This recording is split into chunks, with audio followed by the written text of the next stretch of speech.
Yo, it's your boy Ryan, Northwest Sports Fanatics, back at you with a new video. Today's new video, new live stream is going to be the Washington football team versus the New England Patriots. We finally get to see Mac Jones. Who? Mac Jones. Who? Mac Jones. We'll see what type of player he is. Is he boom? Is he bust? I do trust Bill Belichick. I do trust who else? Josh McDaniels. It should be fun. Hybrid in the building. Cowabunga, dude. What's good, everybody? In the building. Nola, always in the building. Seth Warner, Browns, the Brownies in the building. Yo, what to do? Odin Child, Chiefs, Kingdom, what to do? In the building. I'm wearing the throwback today. I haven't really debuted a lot of the throwback jerseys. I do own like 10, 11 different Buccaneer jerseys since I have been a fan since 1995. All right. But I usually don't really rock the orange. I mean, I'm a Ducks fan, so obviously it got that Beavers vibe, more so Tennessee Volunteer orange vibe. But this is like kind of the creamsicle orange jersey that they wore. I'll show you a few custom details. All right.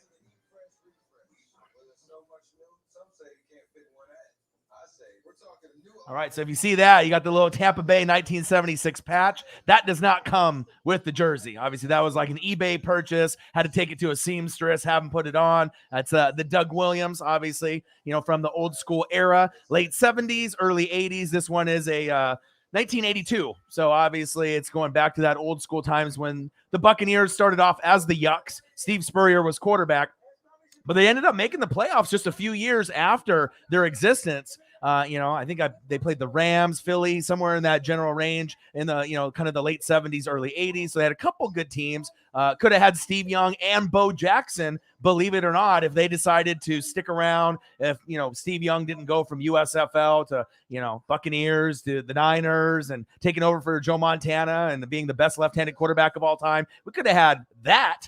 The best left-handed quarterback of all time. Now, I'm already a Griffey fan, so, as lefties go. And then have Steve Young on my Tampa Bay Buccaneers and Bo Jackson. But obviously, going to the Raiders was destiny. Too bad he didn't play a little bit longer. One of my favorites of all time. And Bo obviously did the baseball thing. Kansas City Royals. Unbelievable. There's never been someone that's been Pro Bowl or All-Star in two sports. Bo Jackson not only was, but he was very dominant at Auburn. Go back and watch the film. If he played in this day and age, he would be the Derrick Henry, but it would be Derrick Henry would be like, okay, Derrick Henry is the Bo Jackson 2.0.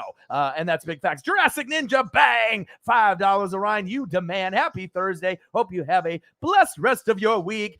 Hashtag Mob Squad. Hashtag Go Rams. Hashtag Ramily. Hashtag Stafford. Let's go. Rams in the building. Appreciate that, man. And I got to let everyone know what's up, too. All right? Because we got to see it. Bang! $5 foot long, baby. I appreciate you guys. I love you guys. It's going to be fun. I was hoping that they would do 2 games, so somehow I could end up being like crazy, like some of those guys on, Fox or CBS or ESPN, right? Where you can actually call 2 games at once. There's been a couple moments where you get these guys that can call it right at the right time, right at the right spot. So it'll be interesting to see where it goes, but I'm excited, man. I am excited. Should have a good game. We got the Washington football team versus the New England Patriots. I am going to actually, it looks like on the screen it's a little bit laggy from what I can see. So let me actually, hey, are you online right now?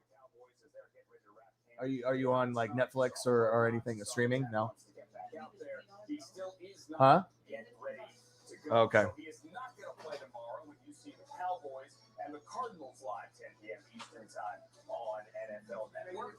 Okay. All right. Jurassic Ninja in the building. Cowabunga, dude, in the building. Hybrid in the building. Nola in the building. Seth Warner in the building. Browns. Odin's Child. Chiefs Kingdom. Senile in the building. What to do, Jurassic Ninja? Ramily. Tricar. Aye. Bang Bang Niner Gang in the building. What's good? Trey Area. Sooner than later. And Jurassic Ninja, you the best, Brody. You deserve it. I appreciate that. Like I said, a lot of hard work, a lot of energy, a lot of vibing. I feel good, man. And like I said, this is a little odd for me to be wearing the creamsicle orange, but I definitely am not straying away from the bad times and the hard times. They did have some good players. Ricky Bell, Leroy Selman was pretty good. Yeah, Doug Williams, but before he won the Super Bowl with the Washington Redskins, obviously I'm representing right now with the Doug Williams. I got the number 12. It isn't the Tom Brady, even though I know they're going to be wearing this jersey at some point, the creamsicle orange or the white with the throwback helmets that are coming back in about a year or two. So keep a lookout for your favorite team's new look, which will be the old school look from like the 70s, the 80s, and the 90s. And in my opinion, those videos back then were, man, amazing. The footage is amazing. The jerseys were amazing. The helmets were amazing. Houston Oilers was amazing. All right. Seahawks had a better logo. Eagles had a better logo. I mean, you just go back. The Broncos had a better logo and better colors. So sometimes when these teams make the move, it's sometimes for the better, but sometimes maybe the design not as nice, maybe a little ugly, but then it makes you want to buy a throwback jersey. And obviously I got the Doug Williams on right now with the custom patch too. Let's go.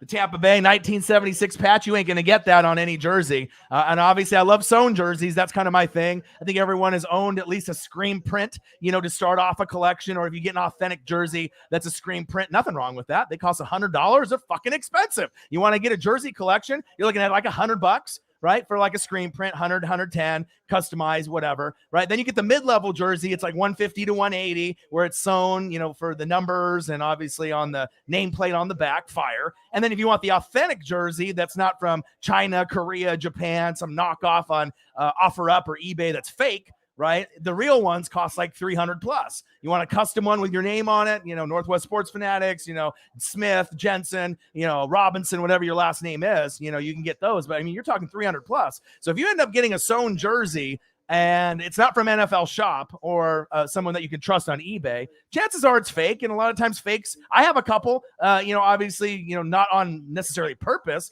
but a lot of the details on the jerseys, obviously I want to go authentic screen print or authentic sewn jersey, but every once in a while, maybe you see a good deal like on eBay or something. And for me, they might not have the player that you're looking for. The main difference that I can tell when it's fake, like the nameplate looks good. The numbers usually look good, but it's like the kind of on the sleeve when they end up having like the logo, like on my Tampa Bay Bucks, it's the ship, the pirate ship, right? So when I look at the stitching on those patches that kind of come on the arm for some of the jerseys, that's when you can tell the jersey is fake because it looks real sloppy. It still is the pirate ship, but then you compare it to one of the logos that's on an authentic jersey, you see the difference in detail. But that's really the only thing that I've noticed with some of the sewn jerseys, because sometimes you're like, okay, this guy's selling a sewn jersey for, let's say $80 or $100, and it looks better than a $100 screen print. And maybe it's a throwback player or someone that you can't buy anymore. Yeah, fuck it. You know what I mean? But I would say 90% of my collection of jerseys with the 20 or 30 that I have, I would say 90% are the official, either screen print or sewn. But every once in a while, I mean, you get some of those other ones out there, or maybe you thought that it was an original jersey. But obviously, if you go to NFL Shop, you can kind of see the differences in the pricing. And jerseys are fucking expensive. Hockey jerseys, expensive. NBA jerseys, expensive, especially if you guys go like Mitchell and Ness instead of just the regular ones. It all depends on how deep you want to go in your fanhood and how deep you want to go in your pockets. Obviously, jerseys are expensive. Anything that's a nice jersey, I mean, usually 120 up, 150 up. I've had jerseys that have been 300, 400, 500.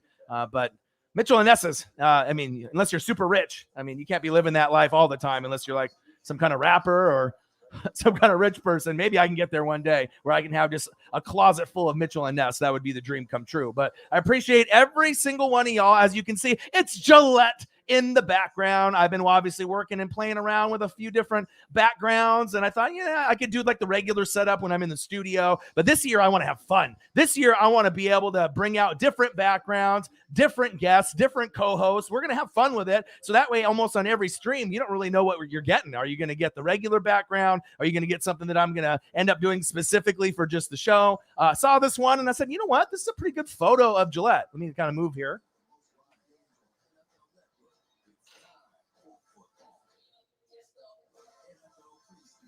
Not bad, right? It's kind of a cool little spot. I mean, obviously, I would have rather had one that maybe had the fans in it, but you got to be able to look around and, find which one that's going to suit you best. But we got Washington football team versus New England Patriots. I want to make sure you guys are heavy in the comments. Let me know that you're here. Let me know how you're doing. And like I said, any comments you have or any news that has broke today or what you guys think is going to happen.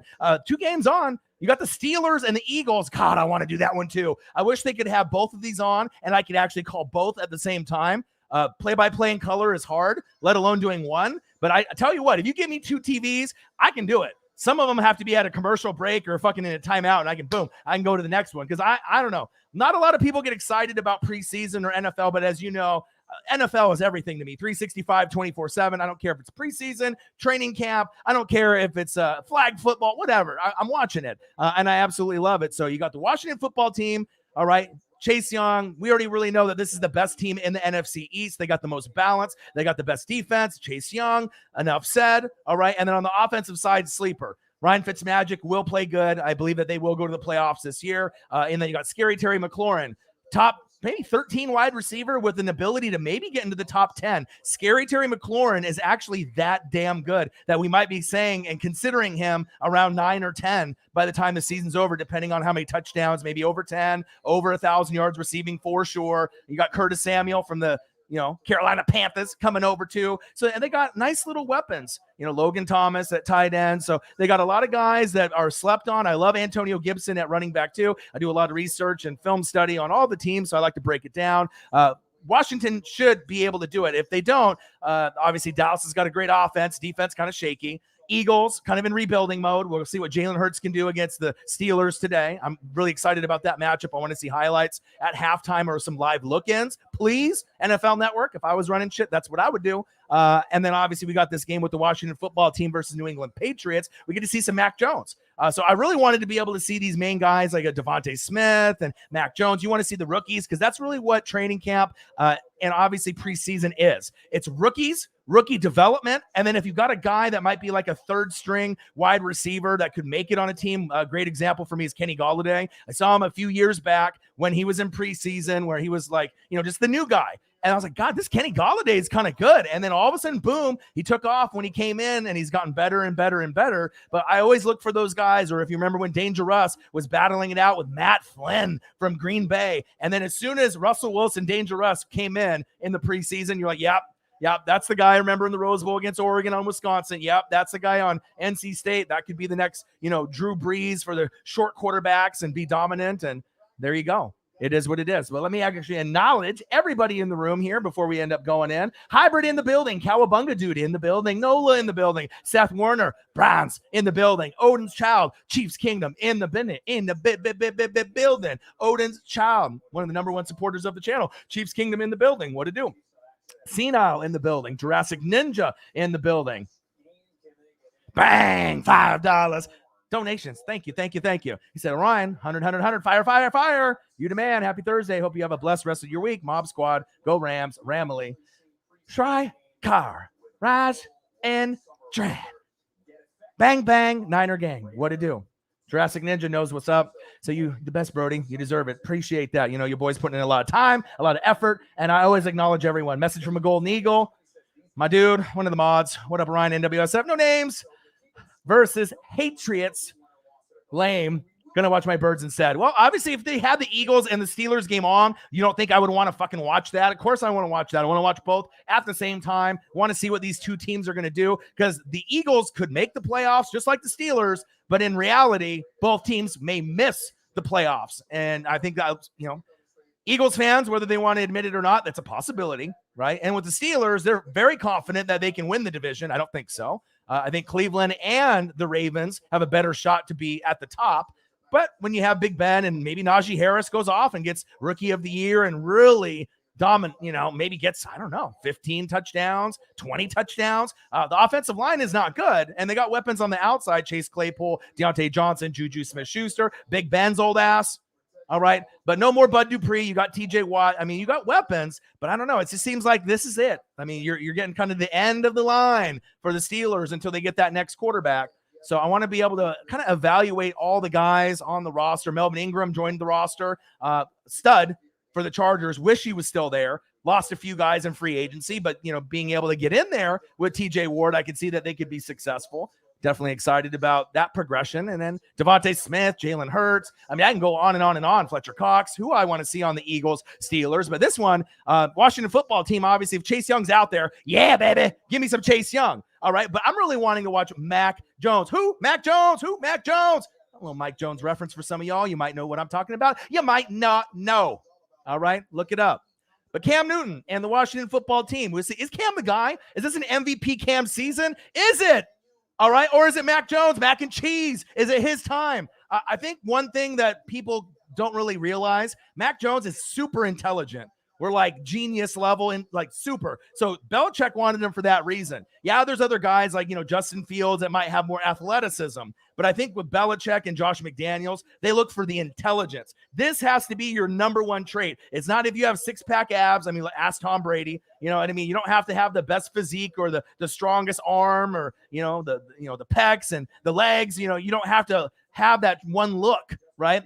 It's all about up here. You got to be able to throw the football. But if you know the game here and you really study more than anyone else, and then you put in all that hard work in that regimen from, the preseason to off season and then to the regular, right? You see the results. But interesting to see. Is Mac Jones that intelligent? They say he is. Do the guys love him in New England? Yes, they do. Are they going to go against Cam at some point? Probably. Because I think Mac Jones, maybe not right now, but once he gets in there, depending on the opponents, you might start off the first month with Cam Newton and then go to mac and cheese and go to Mac Jones. The same thing could be said right now for Jimmy Garoppolo and the Niners, as well as Trey Lance. Even though I think both could start week 1. And the kickoff is here we go. Let me acknowledge everyone here in the building. Odin's Child in the building. No Clan Jolly in the building. Strycar's in the building. Odin's Child. I got my Mahomes jersey. That was upside down too instead of a 5.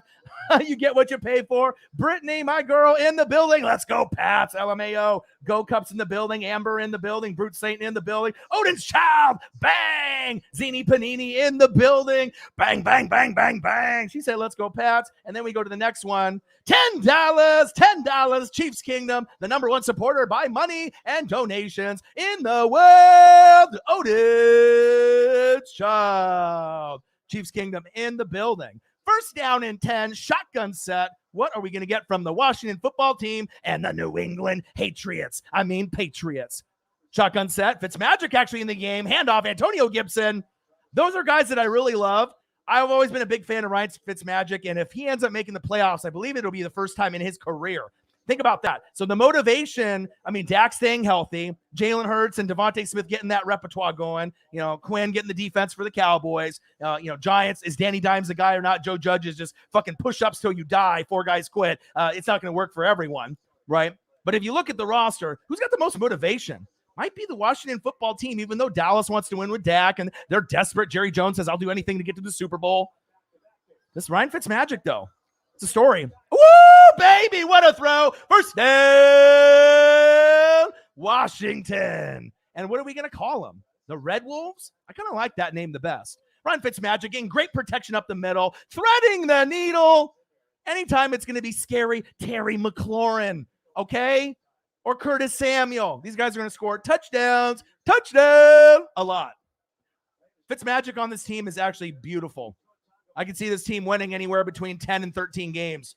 13 is if everything goes right. That might be on like the high side, 12 or 13. But I'm thinking 10, 11, 12. Seems like, if they are the best team in the NFC East with the best balance, quarterback play, might not be Dak Prescott, but Fitzmagic, he's sometimes good, sometimes bad, but you got a good running back in Antonio Gibson. Love him. Underrated. Scary Terry McLaurin. Underrated.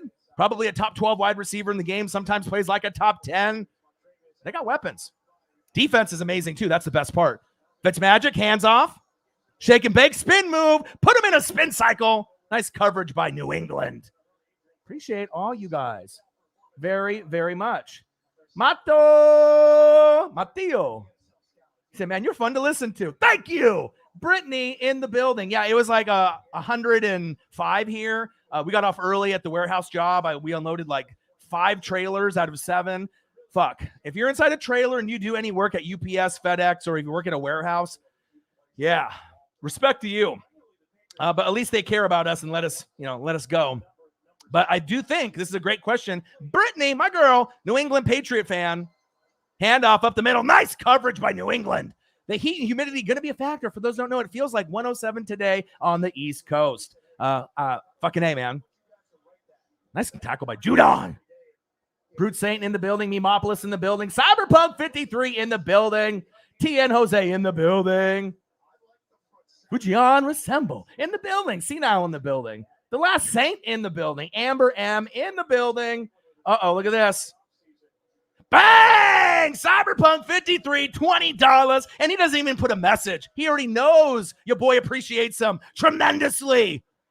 Punt by Washington. New England is back to get the punt.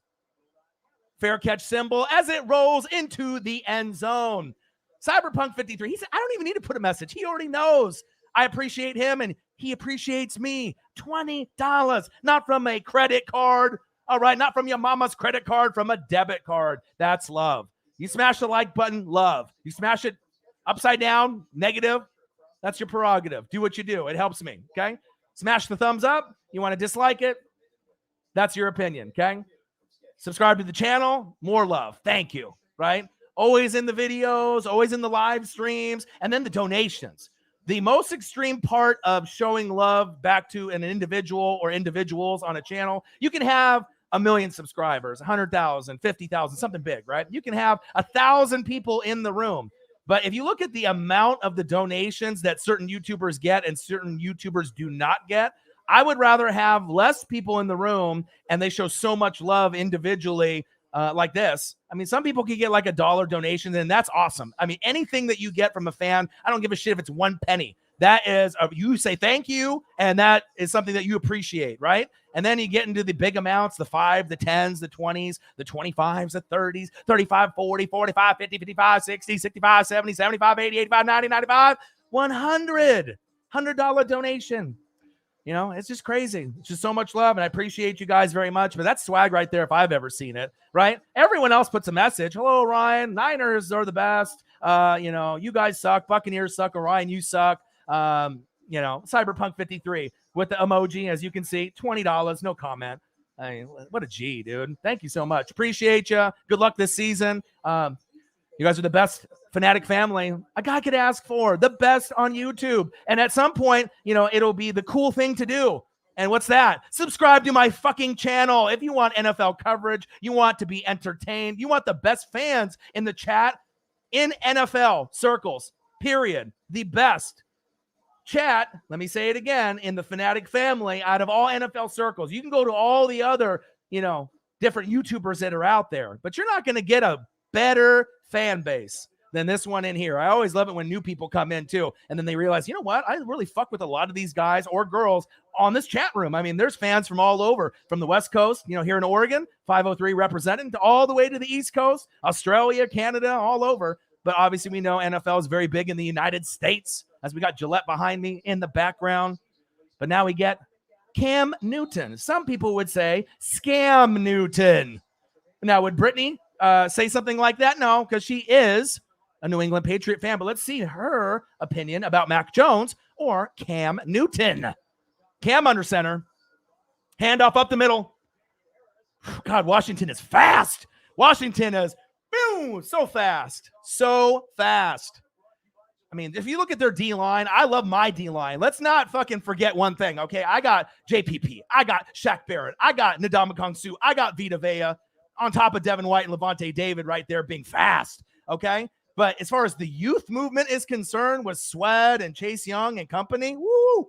I mean, that is the best young D-line in the league and could be arguably the best. I'm excited to watch the defense this year for Washington. That's going to be my favorite part because, as you guys know, I like defense first. Number 2, linebacker is my favorite position of all time, and I love O-line. It's weird, right? But you got to celebrate the hog mollies, because if no one celebrates them on podcasting, TV shows, anything that you're listening to, I have to be the one. I'm going to shout them out, okay? Your football doesn't, you don't win games on the O-line and D-line if they're not doing their jobs. You got to protect, run block, pass block, pull, and get sack lunches. You don't do that, you're fucked. Period. Cam? Uh-oh, fumble! Pick it up! Fall on it! Oh, my God. New England got it back. Fall on the fucking football! Wow. You know when you're reaching? Bending over. You're bending over. Stop bending over.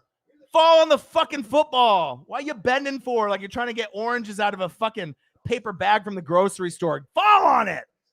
Dude. Hit the showers. Jesus. Woo! Chase Young around the edge. Oh, my God. It's 12 noon. You know what time it is. Madden, you love stealing my material. Sack lunch. Yum, yum, yum, yum, yum, yum. I know you've been putting that in the video games, Madden. You didn't get my consent. You didn't ask if it was okay. And you didn't pay me any money for the sack lunch yum, yum, yum on Madden. And you could at least put me in the game or asked or at least shoot me a little credit. You know, instead of someone else in their social media team, they're like, oh, it would be really cool if they say this in the game. And the guy's like, yeah, that would be great. And he's like, yeah, I stole it from Orion, but I'll never tell. I know these things. New England with the punt. Ooh, almost blocked. Odin's Child in the building. Brute Saint. Hanif Abdullah in the building. Penalty on the play. Court. Bang! $5. Thanks for helping out. Hey, Washington football team fan in Texas. Everything is bigger in Texas. Hail to whatever we are calling ourselves lately. Speaking of Texas, one thing I want to give just some knowledge and throw it out there. We know the next big thing at quarterback could be Ewers. We know him from Ohio State. All right, he's going to be one of the next big number one picks in the draft coming up very, very soon. He's going to be on TV a lot of exposure. It's supposed to be very good. But then there's this other guy named Arch Manning. You might know Cooper Manning, the Manning that didn't make it to the NFL. You might know Eli and Peyton Manning and his dad Archie from the Saints. But the young buck, Arch Manning, quarterback, you watch out for him. This might be the next Patrick Mahomes. And the rumor is he might go to Texas over Ohio State, over Bama, over Clemson. So if you get Arch Manning to go to the University of Texas, horns up, maybe not horns down like they like to do for Oklahoma because they hate each other. All right. Keep an eye out for that. Could put Texas back on the map. And obviously, as we know, Oklahoma and Texas just recently went to the SEC. What are you doing? So what is the Big 12? Like, who's left? Is there anyone good? Like, why would you do that? And then what are we going to get Ohio State to go in and Clemson to go in, and you just have like one SEC super conference, and then everyone else is just fucked. Like we got Oregon over here, like, you know, my team, and USC and UW, and we're just like, okay, I guess we're never going to win a natty ever. I mean, we can get far. We can win Rose Bowls. At least we can do that. But natties are tough against recruiting with like Alabama, Clemson, Ohio State. Let's be honest. Even sometimes LSU, Georgia. When you get certain teams and their recruiting is just so off the chain, so many 5-star, 6-star. I mean, there's so many stars from these guys. They don't even have them. It's just like straight to the NFL. Come on, sign on. Bama, a couple years, boom. You know, first round pick. But I do like our team this season. We have some new COVID regulations with mask bullshit in our state here, so it sounds like everyone's back to the mask for a little bit. But Oregon's team with Kayvon Thibodeau definitely has some potential. I want to be able to see this defense on both sides. Odin Child, Kevin Nguyen, my brother from another mother. The Asian persuasion, the Asian sensation, Asian contemplation in the building. Kevin Nguyen. Have you lost all your money yet betting on sports yet? I mean, if you ask, you know, you listen, you know, to other outlets, I mean, you're really losing money. All right. But if you end up listening to me, I might steer you the right way, you know, fantasy football, some bets, you know, Super Bowl, different things. Hopefully you haven't lost the house, the place, the car, the jewelry, the ice from a bad bet. You're like, got to be careful with that betting, man. Got to be careful with the betting. Some people bet low, you know, $1 to $20, and it's kind of thrilling. But then some of y'all crazy. You guys are coming to me and asking me for $1,000 bets, and it's like real. So it's like you fuck up you know, at least a little bit of knowledge. You don't want to, hey friend, I told you that New England was going to win, and then Washington won by 1, and oh, you lost $1,000. Yeah, don't want that on me. So definitely that's why I do a lot more research and analysis as well. Gary Williams in the building. Appreciate you guys very, very much. Gang, gang, gang. So we got the New England Patriots. I like the background. All right. Looking good today. You know, a little Gillette, mixing it up a little bit. We got Cam Newton sitting there on the bench. First quarter, 0-0. It's on NFL Network. And we also have the Eagles fly, going against Pittsburgh Steelers. Oh, almost picked off, which was Britsburg. obviously with Dr. Britt Baker, DMD. If you watch AEW, it was fire. They had the little terrible towel thing going on for her in Pittsburgh, her hometown, and they were waving, and it seemed like it was pretty lit. I need to go back and watch all of AEW, and then they're going to be debuting Rampage on Friday night. So if you like wrestling like your boy, I love NFL, I love college football, but give me AEW, give me WWE or old school WCW, ECW, Extreme Championship Wrestling, or WWF. I'm there. Shotgun set. Fitzmagic. Woo! Good defense. Is there a flag, though? Every DB.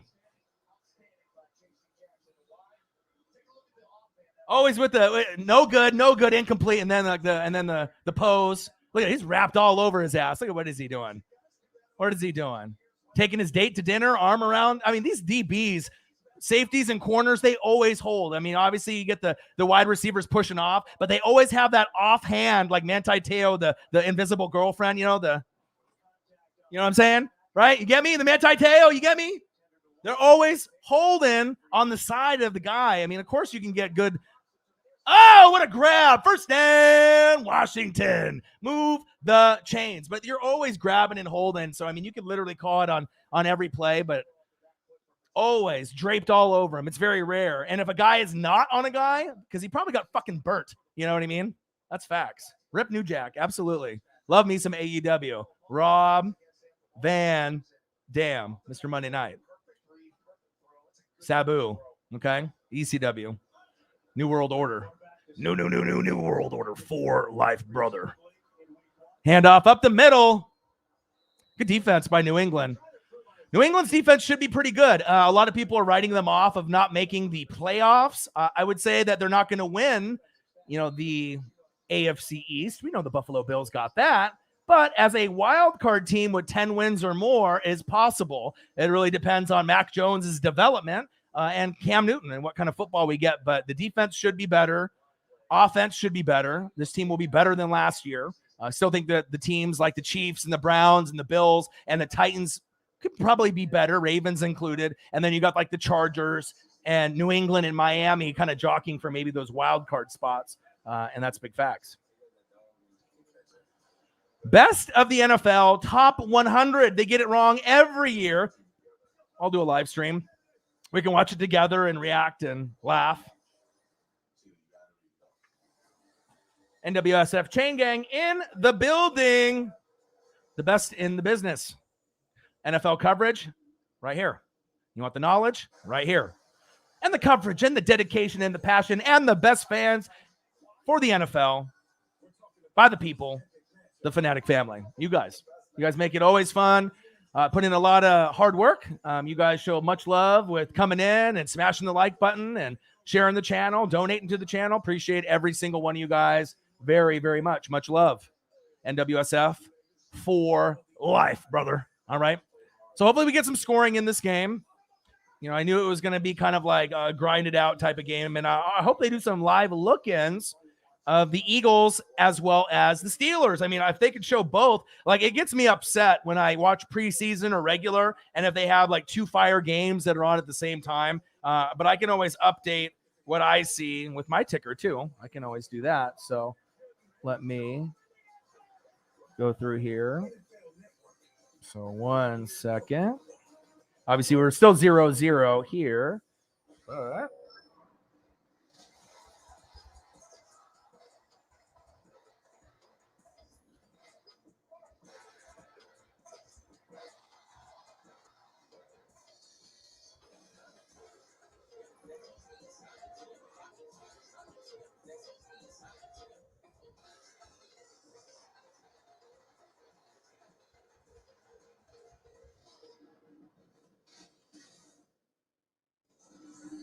yeah, if you don't hear me talking for a second, usually it's maybe drinking some water, or I'm just updating the ticker. Your boy's gonna update you.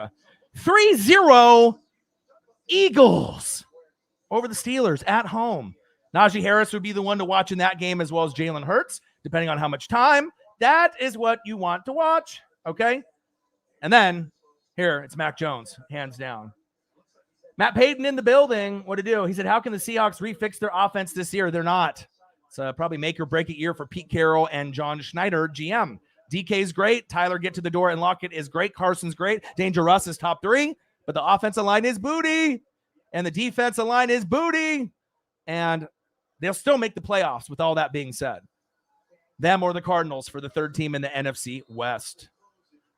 Niners are getting in. Rams are getting in. Who's the 3rd team that's getting in? It's either the Seahawks with Russell Wilson, Dangerous, or who would it be? Kyler. Finally, Kyler has come back to playing good football. So, and you got J.J. Watt on the other side with Chandler Jones. Who? Chandler Jones. Buda Baker. It's nice. Got some ballers over there on the defense. Offense got A.J. Green. Might have a comeback player of the year vibe. Maybe. Maybe not. But they should be better too. So Cardinals should win it, but Russell Wilson's the better quarterback. Fitzmagic. Nice pass. First down, Washington. Move the chains. Let's go. And that's me being honest. I mean, I cover all the teams. Seattle's the closest team, to me. So obviously a lot of local news comes up, and I'm always going to know what's going on with, the wide receiving core. But I really am concerned about the offensive line, defensive line, and the lack of intelligence by Carroll as well as Schneider when you knew you needed offensive line in the Legion of Boom era with Marshawn, and you had all those chances, but you were getting guys like Penny in the draft, a running back that did not work out. Why? You know what I'm saying? You need O-line, and you got a center, 2 guards, and 2 tackles. It's not like the offensive line is fucking one spot center, and that's it. It was just weird, You don't have an O-line. You don't have a D-line. You're fucked. You got to get sack lunches. Yum, yum, yum, yum, yum. Sack lunch, Madden. You stole it from me. Okay. Still waiting for that phone call or email.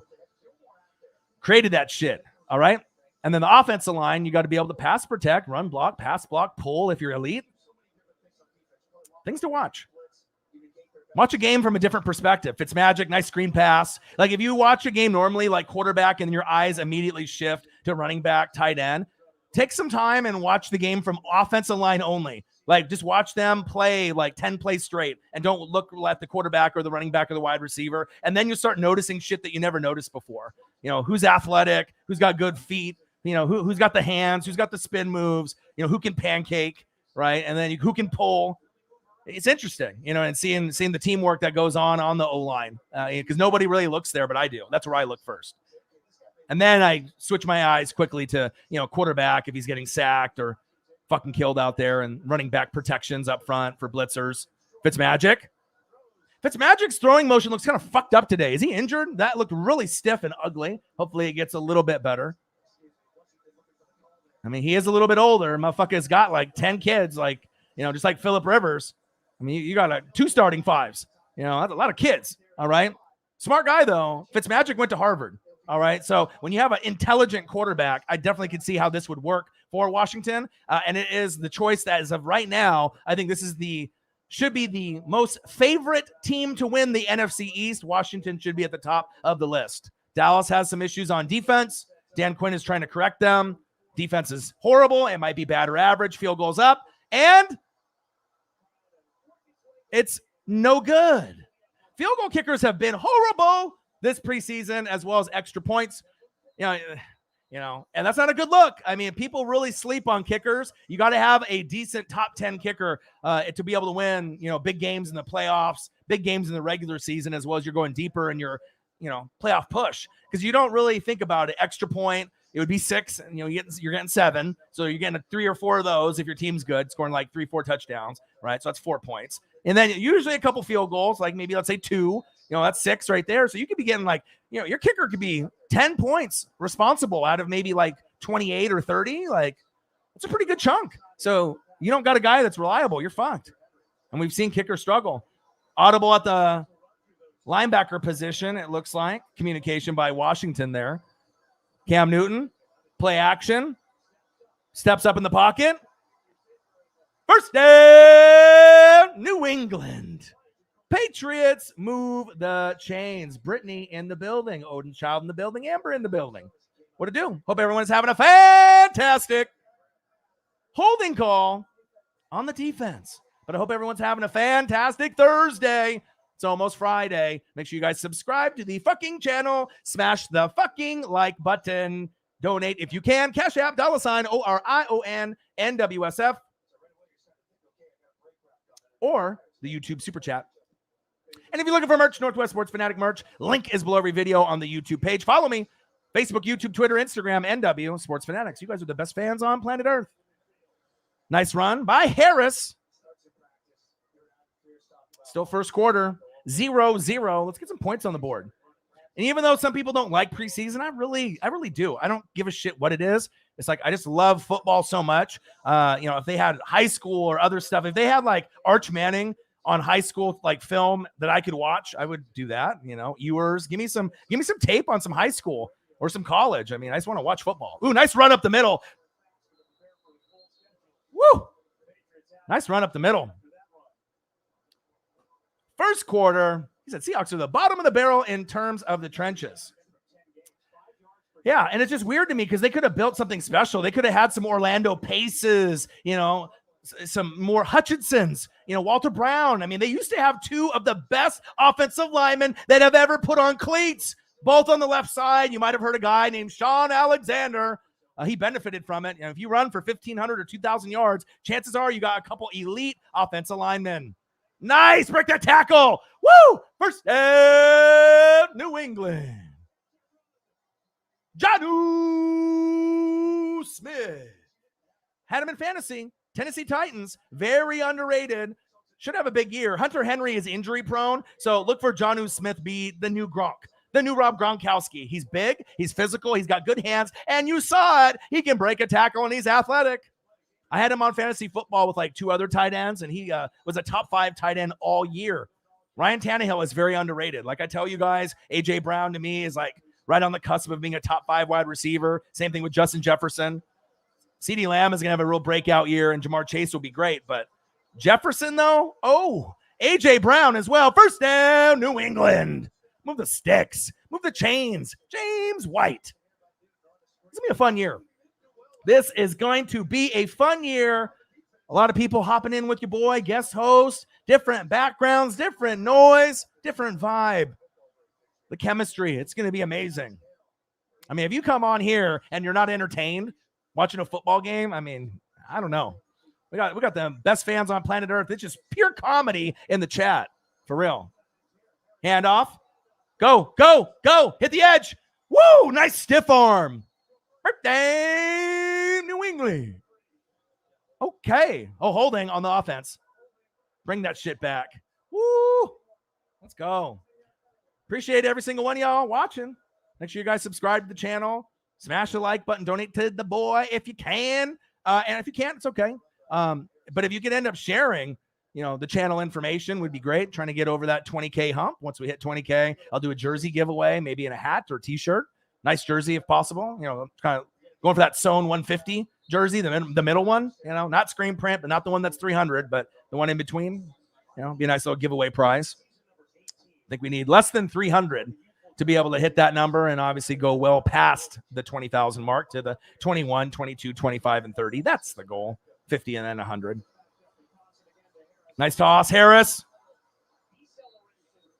Chase Young is fast as shit, isn't he? He is just fast as shit. Justin Will's in the building. Truly Green's in the building. Odin's Child, Amberam, Brute Saint, Mr. Cole. And he knows it. I knew that you would be on. The hardest working guy on YouTube, your boy. It's me, your boy Ryan, Northwest Sports Fanatics.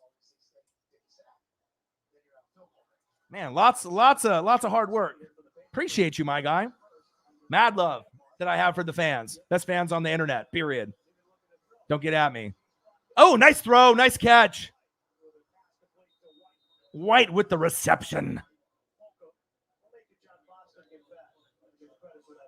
Let's go. All right, let's see here. Still 3-0 for the Eagles ahead of the Steelers. So I'll try to update the ticker as well. Let's get some points, motherfuckers. I mean, we're watching this shit. We're trying to, get some fucking touchdowns. I want to see. You can't celebrate anymore, I guess. So all those things that we loved watching, the shit talking back. All right, the touchdown dances. It's going to be a lot of emphasis on shit talking and the excessive taunting I hope it does. I mean, it's already the no fun league for a little bit of, and then they try to bring it back, with the celebrations and whatnot. But a lot of unnecessary flags are going to be thrown this year. That was a big, force of emphasis. Say that 3 times fast. All right, by Roger Goodell, who in question makes like $43 million. Do you know that? Mr. Goodell, the commish, the guy that's loved and hated like Vince McMahon. 42 or 43 million? I know the commish is busy, but god damn, that's a lot of money, right? 42, 43, a mil? I mean, who is he? Michael Jordan? LeBron? Steph Curry? Patrick Mahomes? Jesus. New England with the field goal. It's up and it's good. New England 3, Washington football team 0. All right, hold on.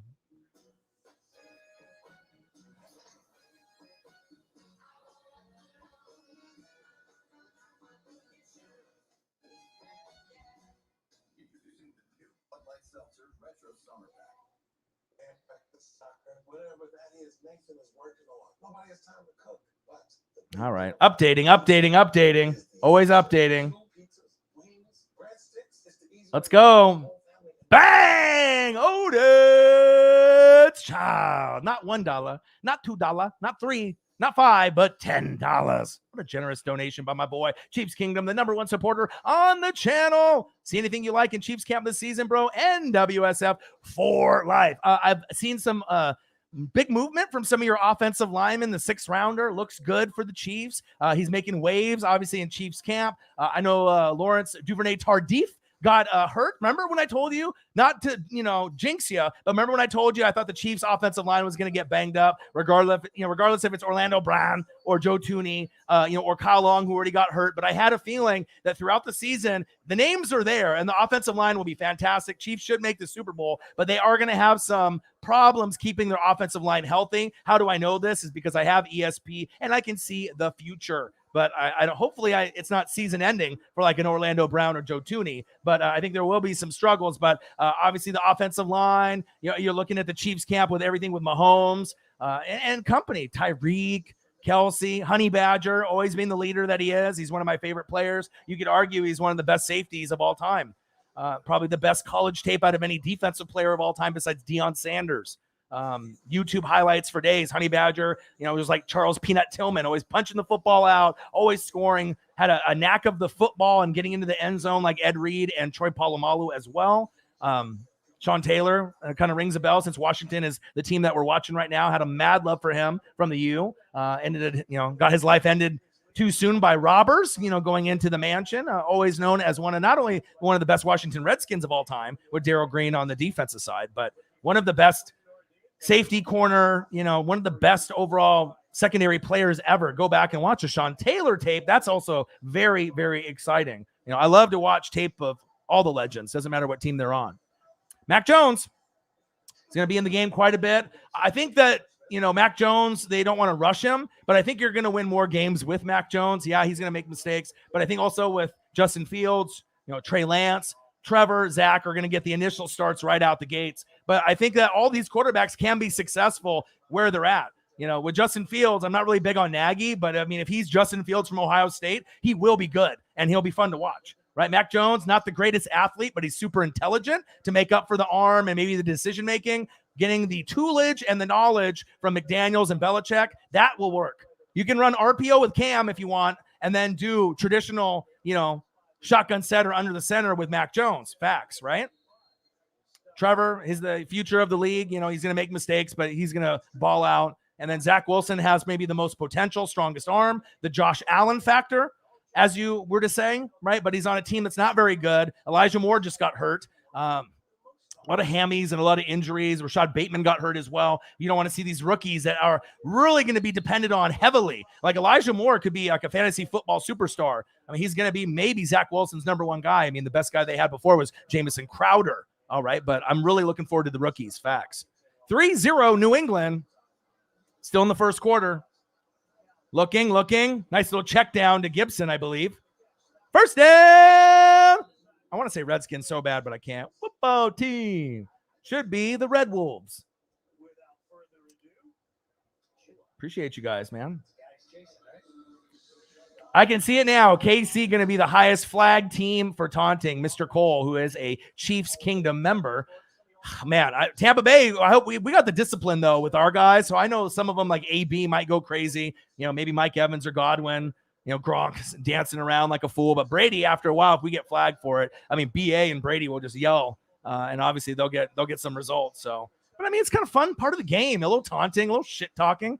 That's a part of the fucking NFL and NBA and MLB, whether people want to admit it or not. There's a lot of shit talking and competition involved.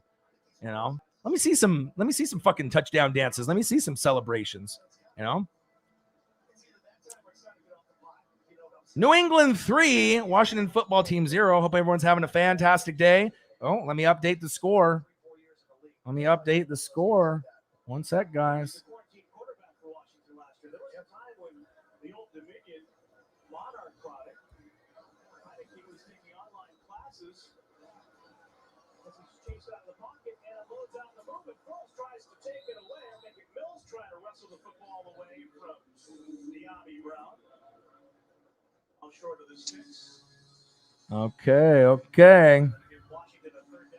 Okay. Update. Philadelphia Eagles. We're up 3-0 against the Steelers. Now it's 10-0. Well, if you're watching the game, you have a ticker, you have a phone, you're on the YouTube channel. Your boy will update you. Eagles 10, Steelers 0. Who fucking scored? Can I get a highlight? Can I get a live look in? I'm open. Shotgun set. Oh, looks like a false start on Washington. Going long, going deep. Oh, just overthrown. My God. Eagles scored. Zini Panini. Okay, check it out. I would have streamed the Eagles and the Steelers, but here on the Northwest, right? I'm Northwest Sports Fanatics. I'm here in Oregon. They only gave the option to watch New England and Washington. The Eagles and Steelers was not an option. So that might be a local option or maybe from Midwest over. But here on the left coast, we don't need to say best coast, as Tupac would say. But we get things a lot later than a lot of y'all in the Midwest and the East Coast. Sometimes I don't get Monday Night Raw till 8 p.m. You guys get it at 5. That's not fair, all right? I need my shit on early, too. That's why a lot of East Coast people don't watch West Coast shit. Like, it's like you're watching a basketball game start at like 10 p.m., which would be like 7 p.m. here on the West Coast. And then it gets over at like midnight or 1 in the morning. Some hardcore, dedication there, right? New England 3, Washington 0. The fans are going wild like they just won the Super Bowl.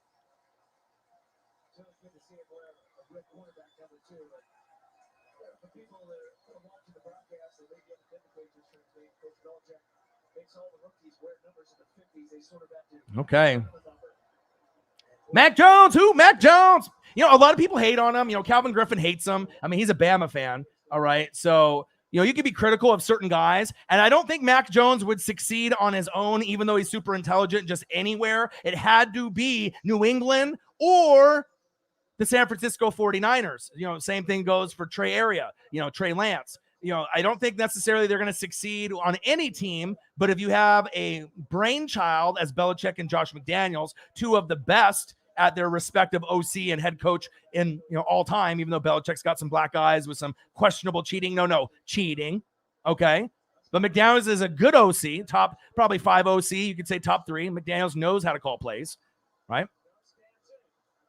Ooh, nice grab. First down, New England. So you got to look at each position, each coach. But I think Mac Jones and Trey Lance, they're guys that if they're in the right position, and then you got Kyle Shanahan also for Trey Area, don't be surprised if the Niners win the NFC West. I've said it, months ago. You know what I mean? Everyone's saying Rams with Stafford. That's the natural selection. All right. But look at the Rams schedule and their strength of schedule. And then you go and look at the Niners. If you have like a 3rd place or 4th place schedule, there's some easy ones in there. Not like easy because it's the NFL, but easier if you're playing bad teams, like maybe like the Houston Texans, and you can, mop the floor and get, some easy dubs. But Niners, if they stay healthy with Fred Warner and Bosa, they need to have their leaders stay healthy. There's a shot that they could, win 10 to 13 games this season. That's facts. And then you could still have like Rams 1 game behind, and then Seattle and the Cardinals probably like 2 games behind. They'll all be, relatively close to each other. All teams could make the playoffs. End of the first quarter, Patriots 3, Washington 0. Let me adjust this real quick. Switch today and see all the ways you could save.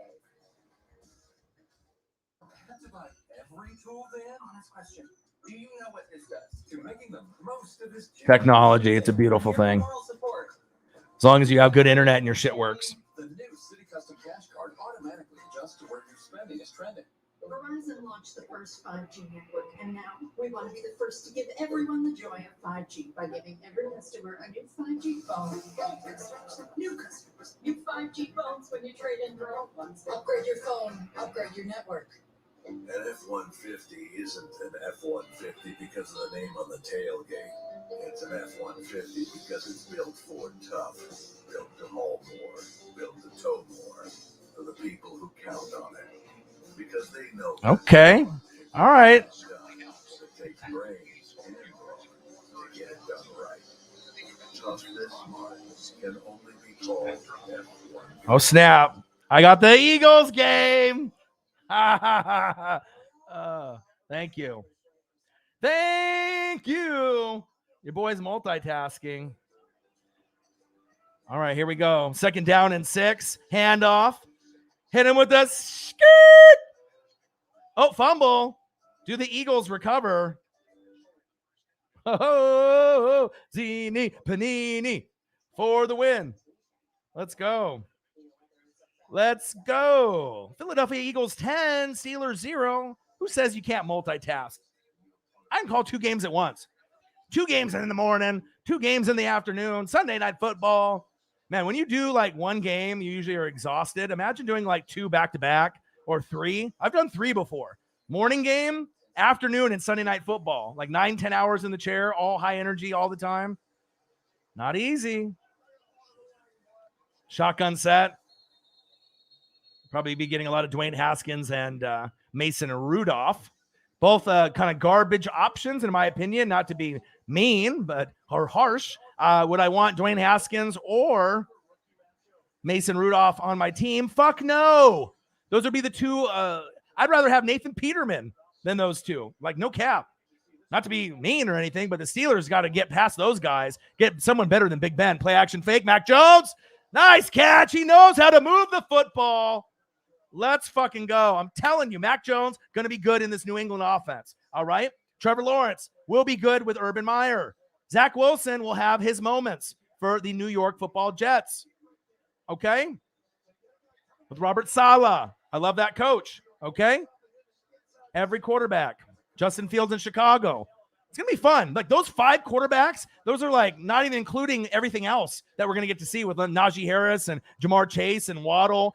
Kyle Pitts. Are you fucking kidding me? This could be the next Tony Gonzalez, this next Shannon Sharp, the next, elite Tony G, my guy, Tony Gonzalez, Travis Kelce, Kittle. I mean, the next big thing at the tight end position. We thought it might be, Vernon Davis, but it just didn't pan out there. Still skilled player, but Steelers with the punt. Fair caught.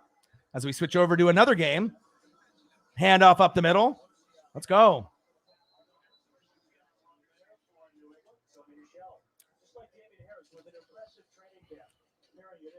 Let's go. Let's go.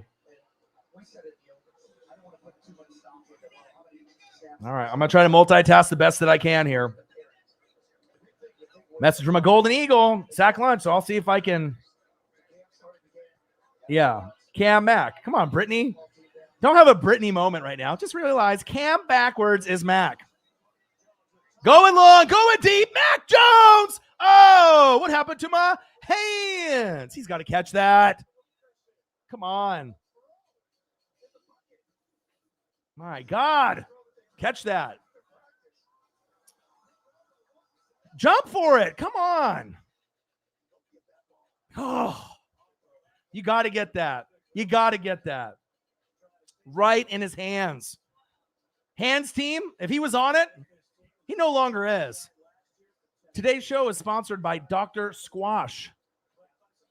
Come on. Handoff up the middle.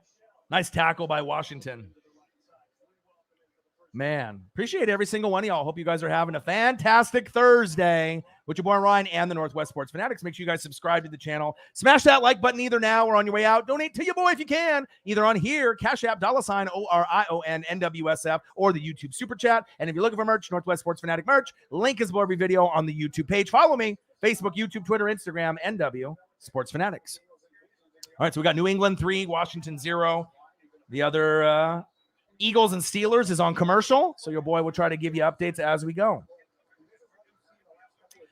Mr. Cole, Mac Jones. I like Mac Jones's delivery. He just got the swag when he's up there. He gives you that kind of Tom Brady feel when you just look at his shoulder pads and you look at his confidence out there. Yeah, I know he's young, but I think once you put in Mac Jones, they're going to move the football more effectively than Cam Newton. I think Cam Newton can still play good football at times, but Mac Jones, I think they'll play harder for. And certain times when you have certain players, you know, it just happens. You play either better for the backup or maybe the guy that they know is the future. Mr. Cole says, yo, what are your thoughts on the Giants losing 3 linemen to retirement in one day? Doesn't surprise me. I mean, you're talking about doing some like push-ups in like 100-degree weather or 80-degree weather. And I mean, field goal attempt is up. Right down the fucking middle, and it's good. New England 6 and the Washington football team 0. Preseason game number 1.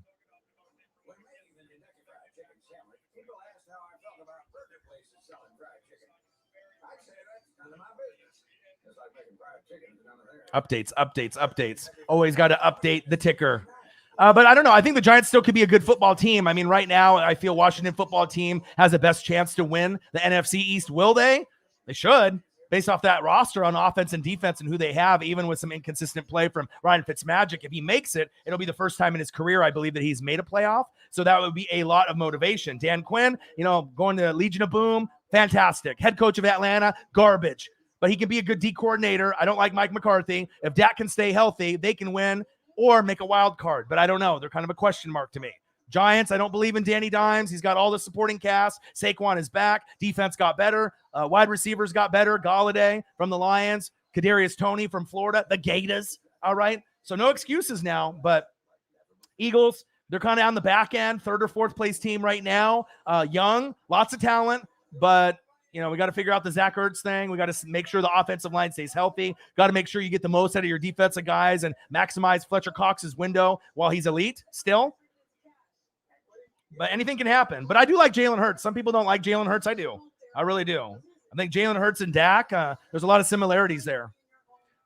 But I think with the Giants, it really is up to Joe Judge, Danny Dimes. And if they ride or die for Joe Judge, or if they say, fuck this guy, he's riding us too hard. And sometimes Giants coaches in past history have done that. They've been very blue collar, very direct, and they'll make you pay. You know, if you go back and look at all the Bill Parcells and you go back to look at all the coaches the Giants have had, a lot of them have been kind of hard asses, and the players didn't necessarily like a lot of them. Tom Coughlin and some of these other guys, you know. It just depends if you do the discipline and they respect you. Nice throw by the Eagles. Nice catch. Let's go. I really want to see Rager and some of these other guys really start to step up. A lot of people have written them off for the Eagles as well. I'm going to see Richard Rodgers, my guy. We saw him in Green Bay. Nice. Oh, big hit. 6-0 Patriots as well as 10-0 Eagles and Steelers. Your boy does 2 games at the same damn time. Ain't that something? See, the fans are the best. Always looking out for your boy. Jason Lewan. Hey, Jason, I'm telling you, if you're a New England fan or just a fan of football, Mac Jones on other teams wouldn't be this good. But when you're getting coached up by Belichick and Josh McDaniels and you have the weapons that they have in the Patriot way, right, and you believe in yourself and you're super intelligent, you don't have to have the strongest arm, Zach Wilson, or the best hair, Trevor Lawrence, or the most athleticism, Justin Fields, okay? You don't have to, be those other guys, or maybe the guy that might be the best one out of them all, Trey Lance. Believe it or not, just based off the coaching with Shanahan and the team that has surrounded around Trey area. So I like seeing all the ups and the downs and the positive and the negatives. Holding on the receiving team. First down, holding on Washington. Second quarter, 10-0 Eagles. I don't know. I think they might have turned it off or whatever. So right now, really Cash App and obviously the YouTube Super Chat. I'll have to go in through some of the settings, sometimes with just the full-time job and, doing the Instagram and the Facebook and the Twitter and the YouTube and, interacting with the fans and, talking to my friends. And, it's one of those things. I got to be very, very active. My days are super busy from beginning to end. Handoff. Right up the gut. Nice run. Nice fucking run by Washington right there. Let's see here. Heard that the Titans will beat the Chiefs out of the playoffs. I don't think they will. What do you think? No, but they are a threat. Obviously, if the Chiefs had some injuries or Mahomes or Kelsey or Tyreek went down or Honey Badger or Chris Jones or Frank Clark with the guns or, whatever. If you're losing some pieces, then yeah, the Titans, the Bills, the Browns, the Chiefs obviously could get pounced on, or the Chargers or New England or the Ravens or Miami. I mean, if you get injuries, right, which teams do, you can be a little weak, a little susceptible to maybe another team punching you in the mouth. All right. But right now, Browns, Bills, Titans, you got to put them up there as the next teams in the pecking order. But I think New England, the Rams, the Chargers, New England, Patriots, the Chargers, as well as Miami and the Ravens, those are like, okay, they might not be Super Bowl teams, but they could be good enough to make the playoffs. So you always got to kind of keep an eye on those guys as well. But if the Titans play the Chiefs, could they beat them? Of course. But as we know, Patrick Mahomes is almost unstoppable. I mean, it takes a really fucking good performance by the defense to really beat the Chiefs because they're just so awesome at, playing the game the way that we want it to be seen. The play calling is elite. Andy Reid is elite. Bieniemy is elite. Mahomes is elite. Kelsey's elite. Tyreek is elite. Honey Badger is fucking elite. So, but I like all these rookies where they're situated. Normally I don't have too much belief in certain guys. Obviously, Mac Jones will have his ups and his downs. People will question Trey Lance and Justin Fields. People assume Zach Wilson, on the bad team, it might take longer, or at least you should, right? If he's ahead of schedule, then you might see the Jets in a wild card in like 2 or 3 years. Oh, it's 12 noon. You know what time it is. It's time for a Heineke sack lunch. Yum, yum, yum, yum, yum, yum, yum. Madden, still have not gotten the credit for sack lunch. Yum, yum, yum in the game. When you get a sack and you play that, you might as well use my voice in the voiceover or, give me some credit for that, All right. We got the Eagles and the Steelers on a commercial break. Try to go through each one. Stone Cold Jones coming off the edge is a scary thought. Yeah, right now, I still think.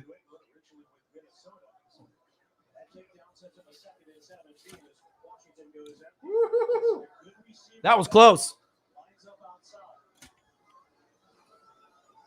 That's what it's about. That's what it's about, baby. The history. But Tampa Bay Buccaneers, Kansas City Chiefs, they are the two best teams in football, period. I still think the Bills and the Browns and all those other teams can be good. Titans and New England and the Ravens and the Chargers and Miami. But they're just not the Chiefs, though. Biggest threat is the Browns, but they would have to play like the complete game to be able to do that. Bills could, but I don't think they have the three-headed horse at running back just yet. So give it time, right? Heineke from Meineke. Little check down. Shake and bake. Nice gang tackle by New England. And then obviously with the NFC, it's Tampa.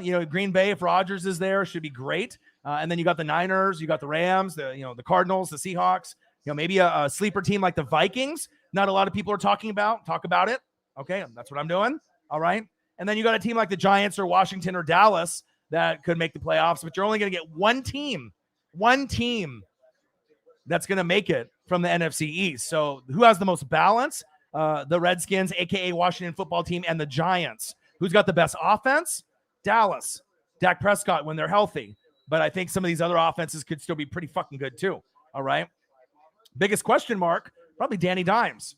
We don't really know what we're getting. And I think with the Eagles, it's the Deshaun Watson distraction. You need Devontae Smith to be healthy. But like I said, the main thing is if the offensive line is healthy with Brooks and Kelsey and Lane Johnson and all the studs, Dillard comes back. And all right. And then Sirianni is a good coach and they listen to him.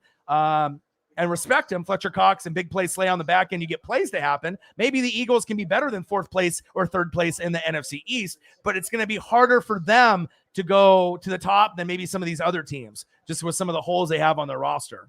But I still think they're a good football team. But I mean, CBS Sports had them winning like 2-3 games. So that's a little disrespectful. That might be 0-3 wins, might be like the Houston Texans. But you're telling me that Jalen Hurts can't win 3 games by himself? Get out of here. I think he could be a top 10 fantasy football quarterback this season.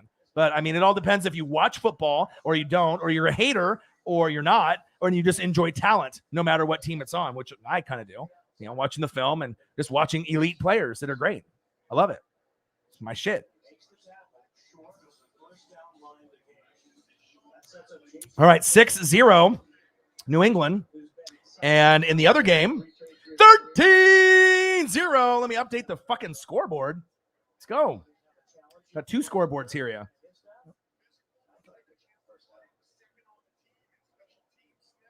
Okay, fucking Philly.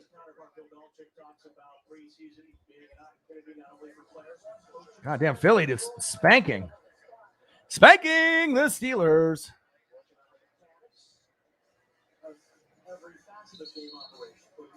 Nola in the building. Message from a Golden Eagle in the building. Mr. Cole in the building. Yeah, Chiefs. I mean, like I said, it's going to be very, very tough. Very, very tough to beat that team. Tampa Bay is going to be hard to beat, but everyone's gunning for us. I get it. You know, we don't have Patrick Mahomes. We do have Tom Brady. But the defense and the O-line, I mean, we should be very, very good this season. Like, I don't expect to lose a lot of games, especially now with another offseason with Brady and BA. I mean, injuries will derail a team very, very quick. But I like our chances to win the division, make a deep run, possibly an NFC championship game. If we get there, I definitely think that we can win. And on top of that, you know, if we play the Chiefs again or the Browns or the Bills, I like our chances. Could we lose? Of course. We could easily lose to the Chiefs. But if I was going to lose to anyone, I would want to lose to probably the Chiefs. You know, if the Browns made it to the Super Bowl, I wouldn't want the Browns to get their Super Bowl off me. Of course, I would want the Browns to get their Super Bowl so that franchise and that city could be happy. I mean, they already got fucking LeBron James, and they've already celebrated there, you know. And you got guys like Mark Price from back in the day, Brad Doherty, Craig Elo. You know, your boy knows. Pittsburgh with the punt, 13-0. Eagles, 8-0-2, or I don't know, it's probably delayed a little bit. 13-0 Eagles, mopping the floor with the Steelers. Raygor, need to see a little bit more from Raygor. I'm not going to give him the bust word just yet. Nola talking about Michael Thomas. You think that the Michael Thomas, you thought that like, oh, everything is okay just because the media, they don't want a distraction in the locker room. The shit is not okay. And I still think that he will play for you this season. All right. But there's a good chance that he might be disgruntled and want to leave, especially if you guys don't make the playoffs and, you know, he doesn't get the ball enough and you're losing games with Jameis or Taysom. If that happens, right, and he's unhappy and he doesn't see them, you know, getting a quarterback to make them better for him so he can get better stats, why would he stay there? He's already disgruntled with the organization. So you can hear whatever you want to hear on the internet or on, you know, different platforms, Instagram, Twitter, and all this or whatever. But I think at some point I could definitely see Michael Thomas not there. And that's not me being a hater. That's just my perspective. You know, I usually call it how I see it. I'm usually on, you know, I would say 70 to 90% of the time, depending on what we're talking about. But I mean, obviously I'm not in the locker room. You know, Michael Thomas is not my friend. No one knows everything. That's facts. But sometimes the writing's on the wall. This year and then after next year, you're going to get value because you're going to want to make sure you beef up that defense and then you'll just draft another wide receiver. You know what I mean? But you need defensive help. Anthony Ramirez,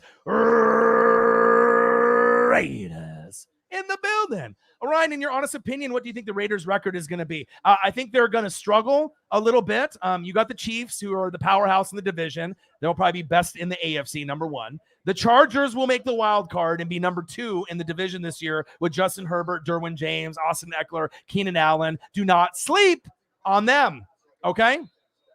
Bosa as well, okay? Third place team between the Broncos and the Raiders. Your team up for grabs, incomplete. 6-0 New England. But with the Raiders, they have issues at O-line. They have issues on defense. I think Trayvon Mulrig from TCU, the best safety in football, will definitely help. Waller, top 3 tight end. Nelson Aguilar, no longer there. That's going to hurt. All right. Josh Jacobs, top 10 running back. Right. Derek Carr, not David Carr from the Texans, but Derek. I would say top 15 quarterback in the league. Not top 10. Sometimes plays like a top 10, like a Baker or a Kirk Cousins, but not consistent enough to be put in the top 10, right on the outside looking in, okay? Carr can be somewhere between 11 and 15. Sometimes he plays great, sometimes he plays bad, but remember just a few years ago, him and Carson Wentz were like right in that MVP running, remember, before Carr got hurt? I mean, that MVP looked like it was his. Carson Wentz, when he got hurt, you're like, whoa, that MVP could have been his. Like, I think it's really the offensive line, the play calling from Gruden, making maybe too complex. Mayock, obviously they don't know talent as well as maybe others. Mayock would usually get the draft picks right, and it seems like they're not drafting based off talent. They're doing it based off specific need for the Raiders. But the only problem is you guys could have had Devin White, and you guys picked Cleveland Farrell. You could have easily known that Devin White was going to be one of the top 10 linebackers of the future. You saw how he played in college at LSU. And now I arguably feel that he is the best linebacker in the game, not named Darius Leonard, Colts, Fred Warner, Niners, bang, bang, Niner game, or Seattle, Seahawks, Bobby Wagner. So Raiders defense is a question mark. The O-line's a question mark. The play calling, the leadership by Gruden. I don't think playoffs this year unless you got amazing defensive upgrades in your talent pool and level, and the O-line plays beast. I mean, it's going to be really a battle probably for third between you and Denver, because Denver's got a quarterback situation. Drew Lock and Teddy Two Gloves are not good enough to lead the Denver Broncos to the playoffs, in my opinion. Jerry Jeudy and Cortland Sutton are fire. You got good running backs. You got Javonte Williams from North Carolina. You got a lot of guys. You got it? Nice. Awesome. Now you can buy some beer. There you go. Sweet. Girlfriend got the new ID in the mail. Updating everything for the license with all this COVID shit that's going on. But getting back to the Raiders. Them and the Broncos. Drew Lock's not good, but he's better than Teddy Two Gloves. Teddy Two Gloves is not bad.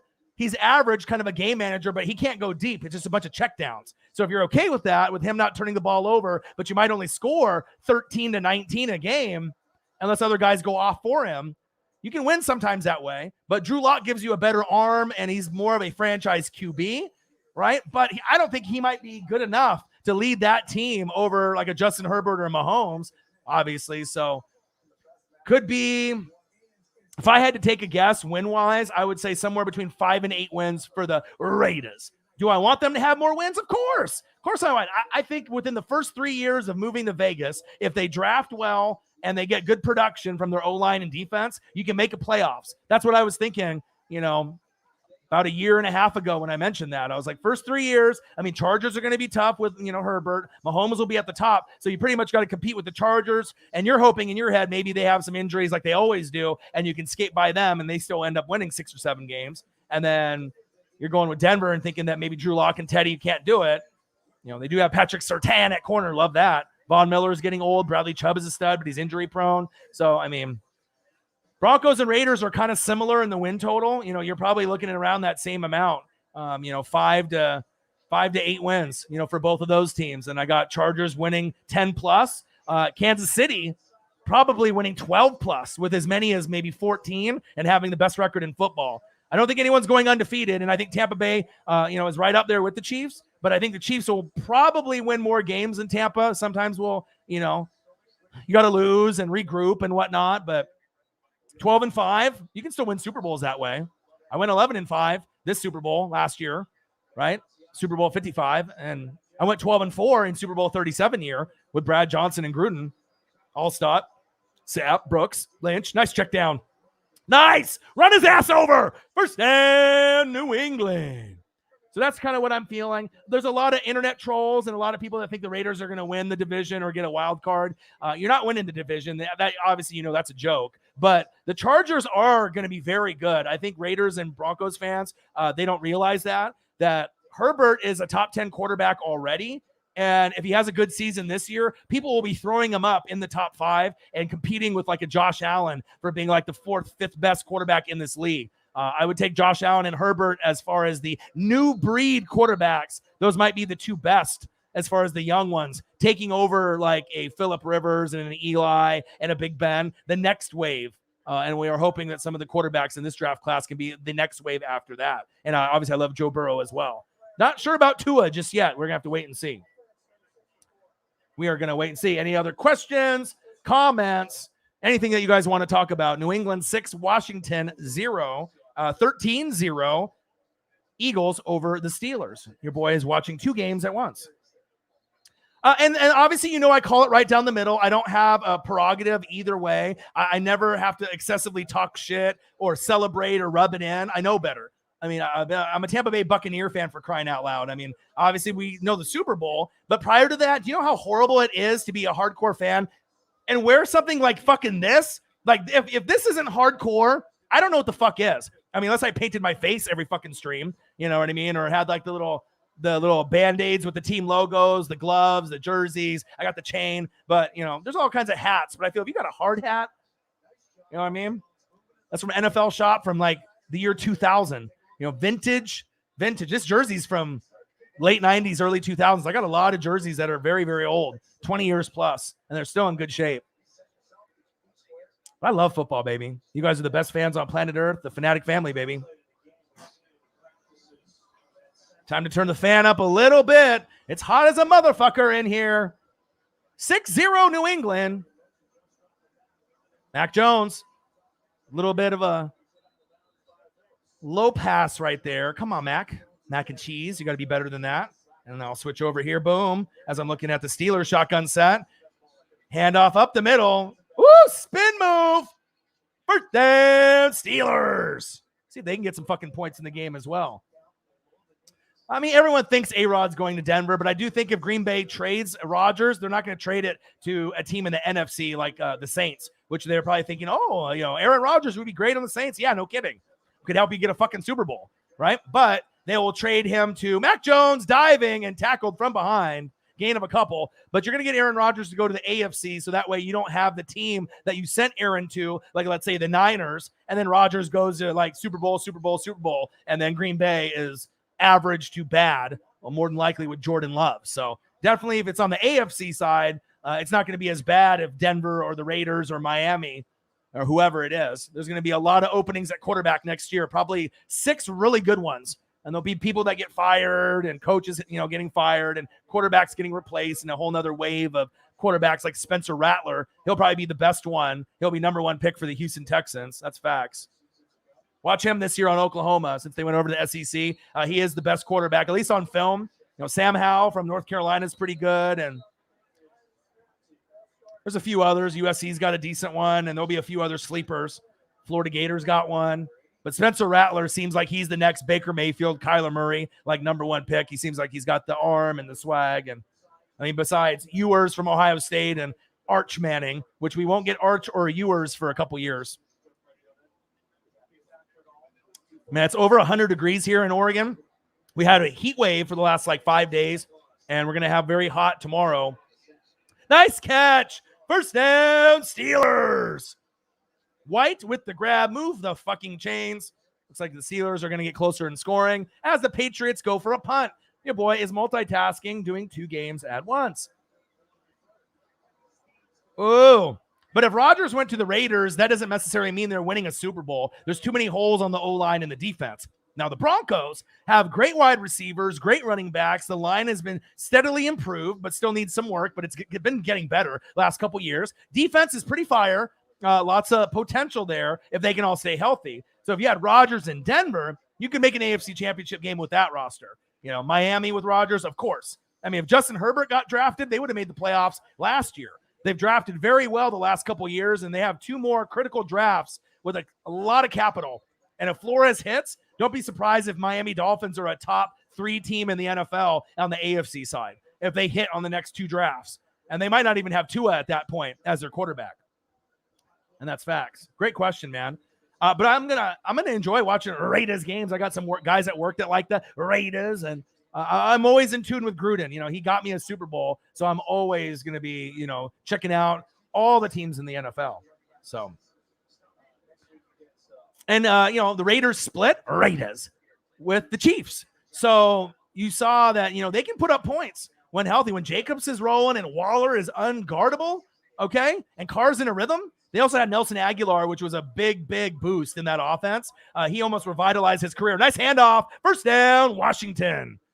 But Nelson Aguilar was one of the biggest comeback stories of the year that no one talked about. They talked about Alex Smith, deservedly so. But Nelson Aguilar, there was people talking about if their house was on fire in Philly and they had a baby, and they had to throw the baby out the window, even if it was 1 story, 2 stories, and Nelson Aguilar was the only human available, right? And with all his drops and problems he had, they said that they would not throw their baby. This was on Philly news. Not good, right? Their baby needs to be saved, and Nelson Aguilar is the only one there, and they say, you can't fucking catch anything, not even a baby. Damn, right? So then he said, fuck you, right? Hit the jug machine, worked really hard with Carr, and he was awesome in fantasy football last year, and he really revitalized his career from USC to the Eagles to the Raiders, and then we'll hopefully get to see him play a little bit of football with New England. Interesting. Nelson Aguilar. Well, he did maybe for you, right? But if you will go back and look at his stats for the Raiders last season, he had a pretty good year. Definitely was something that you guys could have used there, but sometimes it's quarterback play and it is what it is. But I root for guys, I root for guys like that. I mean, you might not because he's not an Eagle anymore, but I feel for guys like that. The Mariotas, the Ryan Tannehills, you know what I mean? Like, just because it doesn't work in one spot doesn't mean that your career is over. You got to persevere and adjust and maybe just find another home, another start, Brittany Morton, Patriots super fan, my girl. She'll be on the stream with me one of these days. Okay? So we have some females on the stream this year. We're going to have probably 3 or 4 this season. It's going to be fun, man. I like to get everyone involved. If you love sports, you know what I mean? You're part of the family too. Doesn't matter if you're a male, female, don't matter. Grandma, grandpa, in your teens. Everyone loves football, baby. If Mac proves by season opener he can consistently make plays, does Cam get benched? Of course. To be honest, if I was not trying to cause problems in the locker room, I would go Mac Jones. Intercepted, no, dropped. 13-0 Eagles. All right, McPherson, I see you with that pick, but it didn't count. But I do feel that Mac Jones could start week 1, right? I think he gives you a better chance to move the football down the field, and they'll play harder for him, the O-line, wide receivers, tight ends, and running backs. But to do it the politically correct way, right? You give Cam the start. When he fucks up, then you replace him. Then you don't look like the bad guy. Because if Cam Newton's on the bench from week 1, he seems like the type that he might not be happy with that. And he might cause a little problem in the locker room. I'm not saying that he would. A lot of people love him from the Panthers and Auburn. He's a pretty intelligent guy. You know what I mean? And he's got his opinions, right? But I'm not sure if that personality of Cam at this point in his career, is he really going to be happy at this stage getting benched? No. I mean, he's probably trying to win a Super Bowl, or try to at least be a starter. All right, Steelers in the red zone. Handoff up the middle. Touchdown, Steelers. Okay.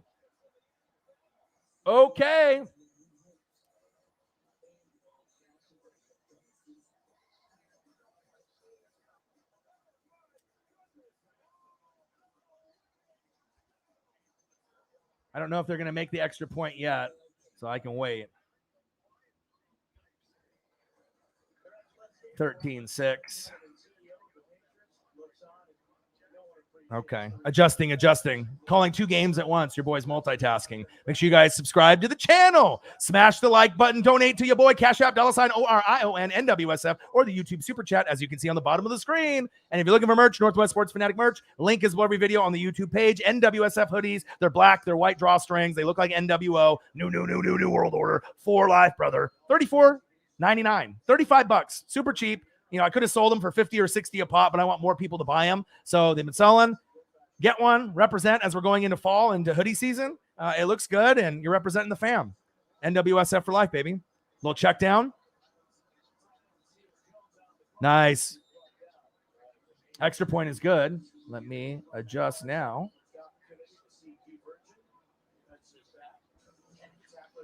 13-7. Eagles. Let's go. 6-0 New England. So, I mean, I know Washington football team's got 0, but obviously the other games got more scoring. I'm not saying switch over. I want to watch both, but hopefully we get some scoring. We need to see Mac Jones throw some touchdowns. I mean, that's what we've all anticipated. But shout out to Zini Panini for hooking your boy up so that way I can watch both. I hope people do that for me too, you know. Appreciate that. She said, don't you dare switch. No, I want to watch Mac Jones. Panthers, Patriots, lots of expectations for Sam Darnold, as well as Mac Jones or Cam Newton. I mean, if Cam's thinking he's going to be like NFL MVP, I think that might be a stretch. And Hunter Henry needs to stay fucking healthy. That guy gets hurt fucking all the time. So much potential for the Chargers and the Pats, so you can run double tight end sets with Jonnu Smith, but fucking A, man. Be healthy. That's a big part of what they drafted, you know, Mac Jones to run that type of double tight end, Aaron Hernandez, Gronk, double tight end set that you guys had success on back in the day. I mean, shit, if Hernandez was still alive and he wasn't thugging and like killing people and going to jail and all that shit that happened and he passed away, right? That could have been 2 of the top 5 tight ends in the league. Like, that's insane to think of. Or 2 of the top 10 for sure with Gronk and him. Lots of athleticism if you go back and watch the tape on Hernandez. College on Florida as well as like New England. I mean, people forget like how good he really was. I mean, he was a gangbanger and whatnot. But goddamn. Good football player, let me tell you. Yeah, when they say thugging, he was really thugging, though. Ooh, almost caught that incomplete. 13-7. First down and 10. Nice slant. First down, Eagles. Let's go. Flacco on fire. Let's go. Who has more pressure, Cam or Mac? Easy. Cam Newton. Mac Jones is intelligent. He knows he's the future. He knows that the coaches like him more than Cam, even though they're not going to say that. And it's not a black or white thing. Race has nothing to do with it. It's just that Cam is so old now. He already had issues with the throwing motion, his arm, his legs. I mean, if you're talking about a guy that's going to run an RPO or read option and be a guy that could dive over the top or use his body, probably the best in the NFL. Right? For using his body on the goal line and getting in, right? One of the best, if not the best. But as far as from the 20 to the 20, you want someone to throw the football. He's not as accurate on third down, not the greatest in the red zone. Mac Jones, I think, will give you more potential. Super smart. So it's like Cam knows it's his job to lose. And I don't know if they want to anger him. They would rather have him play bad, like 4 games. You know, like if they went 2-2 and they're like, or 2-3, they're like, okay, now we can pull the plug. We can put the guy that we wanted to put in right away. And we can say that we were coaching him up and having him watch you. But I think it's almost inevitable. You are going to get Mac Jones as the starter at some point. And once he is, just like Justin Fields, just like Zach Wilson, which he will be right away, Trevor Lawrence and Trey Lance. Once Trey Lance, Justin Fields, as well as Mac Jones start, they won't give up that spot. That's their job moving forward. That's simple as that. 13-7, Eagles. That's my true opinion. And are the other guys more athletic than Mac Jones? Of course, right? He's number 5 out of 5 out of the quarterbacks. People think that, you know, Trevor Lawrence, you know, Zach Wilson, Justin Fields, and Trey Lance are going to be much, much, much better, right? But he would succeed just like Trey Area with Kyle Shanahan or Belichick and McDaniels. So I think he's in good hands, and I think what really is going to separate him is he might be the most intelligent quarterback out of the 5 compared to Justin Fields, Trevor Lawrence, Zach Wilson, and Trey Lance. And if you're smart and you're a student of the game, you know, eventually, you know, as long as he can stay injury-free, he's got a little bit more zip in the football. I like the way the football comes out of his hand. He gives me kind of Brady vibes, and it's not like, you know, some of the other backup quarterbacks that have gotten in there that we've seen from New England's past, you know, coming in for Brady or in preseason like Hoyer. Hand up the middle. Is that a touchdown? Close. But definitely it's Cam Newton. Mac will play easy breezy lemon squeezy. Justin Fields, easy breezy lemon squeezy. Trey Area, easy breezy lemon squeezy. They're going to come in, you know, just very loose and comfortable and confident, not putting too much pressure on themselves. You know, Wilson and Lawrence will put more pressure on themselves because they're on 2 bad teams that need to win, you know, now, right? But they have a huge upside, but you got to give, obviously, Wilson more time than any other quarterback because the Jets are probably the worst team. So people will criticize Wilson as maybe the numbers for Mac Jones, Justin Fields, you know, Trey Lance, and possibly, the best hair in the business. Trevor Lawrence might be better initially, but Zach Wilson, if they build around him and bring the right guys in, he might end up being the Josh Allen of this draft. So don't sleep on a team. I mean, I do like Saleh, right? 13-7 Eagles. Handoff, no play action. Bootleg. Throw is low, incomplete for the Washington football team. 13 seconds left before halftime. Come on, fucking Washington, get some points. All right, but I'm super excited. Super, super excited for the rookies. Let them know, Mr. Cole, your best ability is availability. Facts. Yeah. Well, I don't think it's going to be, the next Brady, but I get to be called the next Brady. I mean, you got Garoppolo and you had all these other guys. People know, but I think with Mac Jones, it's like, I don't need to be Tom Brady. I just need to be the best version of Mac Jones. And Belichick and McDaniels will baby him and help him the best they can. Handoff up the middle. Touchdown, Washington. Okay. All right. But I see more, out of this quarterback than a lot of the ones that have been there in the past or in the last couple years. Oh, we got a player going down. Unrelated, I finally pulled the Michigan. Oh, on NHL 2K20. Yeah, I think young Nola got a PS5 today. I was like, man, you haven't donated to the channel one time. I always talk good about you or I roast you. I talk to you every day outside of the channel, try to motivate him for his dreams and keep him going. And this guy's flaunting all this money on Instagram. I was like, you can't even donate your boy $1? Come on, my guy. Supposed to be supporting each other.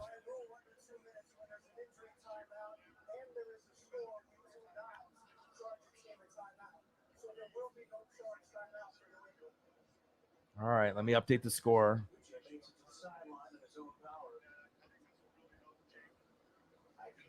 I love watching two games at once. Like, if you have the choice with like DirecTV where you can watch like 5 or 6 at the same time, that's my favorite. I absolutely love football that much. I can keep my eyes moving. I can follow like 5 or 6 at the same time. Obviously, you have to pick and choose like in the red zone. But if you have quick eyes and you're, kind of upbeat and you know what to look for, extra point is up and it's good.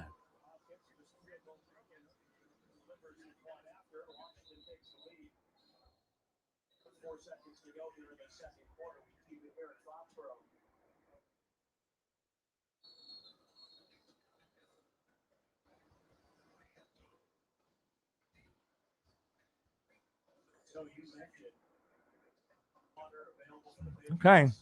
And anytime if you don't hear me talking, it's not that I'm ignoring everyone on the stream or anything like that. I got like 10 screens up on my iMac.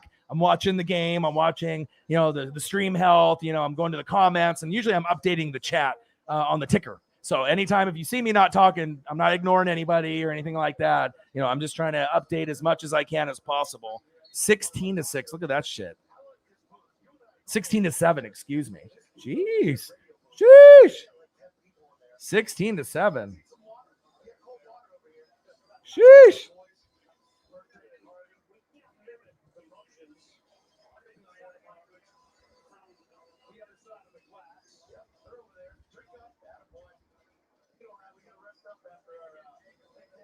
$16-7. Sheesh.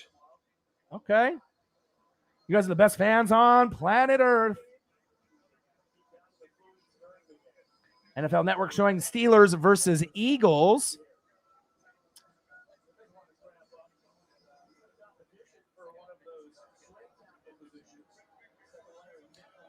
Well, a successful season, Brittany, for a New England fan or Belichick is Super Bowl or bust. So probably not a Super Bowl this year, but there definitely is a chance to make a wild card. I mean, the only way they win the division if Josh Allen goes down or Diggs, but more importantly, Josh Allen. If Josh Allen goes down, then of course New England can compete with Miami and Buffalo, for the top spot, but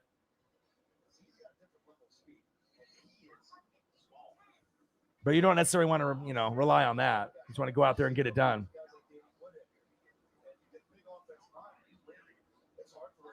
I do got a smart TV in here.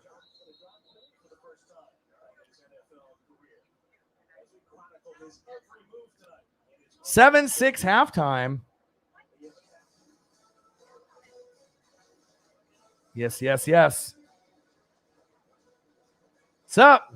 Oh, Sizzle Rizzle. Been working my ass off. I'm here. Appreciate that, Nathan Dotson, one of the regulars on the channel. Like I said, sometimes we'll have, 10 to 20, sometimes 30, 40, 50, sometimes 100, sometimes in the hundreds, 200, 300. It just depends if YouTube recommends the stream to other people. Sometimes it's just like a raid and it just gets crazy. But I'm always going to grind. Got the best fans on planet Earth. The donations have been very generous so far, just like they always are. And let me go in here to Finley and a few of you others, but let me just update some of the banners and whatnot. Oh, shit. I fucking deleted it. God damn it. Give me a second here.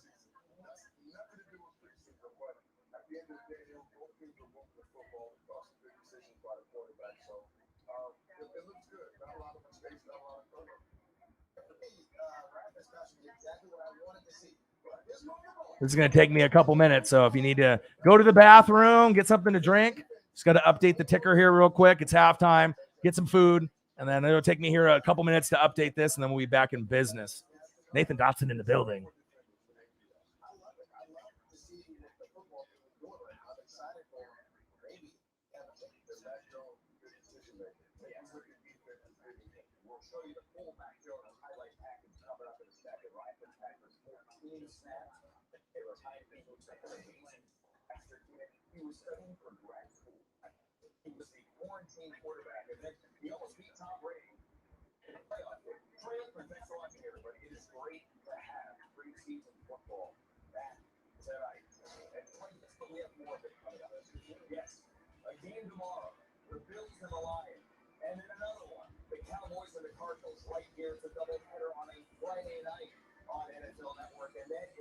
Almost done. Saturday and Sunday is the first full week of the preseason, and you need to put down the remote. Actually, just throw it away. Totally put it in the drawer, and Mac Jones compliment of highlights. He should have had a challenge from Bill Belichick. His numbers should be better. There also should have been a touchdown as well. Help the guy out. Plus the highlights from Philadelphia. Joe Flacco dink and dunk, and the Eagles off and running. It's Total Access at the half presented by Abby. NFL Total Access at the half. God damn it. This thing. Fully electric RS e-tron GT. Verizon launched the first 5G network, and now they want to be the first to get everyone to join 5G by giving every customer a 100 phone. Halftime. Upgrade your phone, upgrade your network.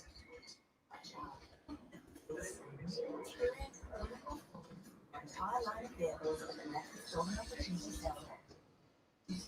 Why IS 300 resale at 100%? Electricity.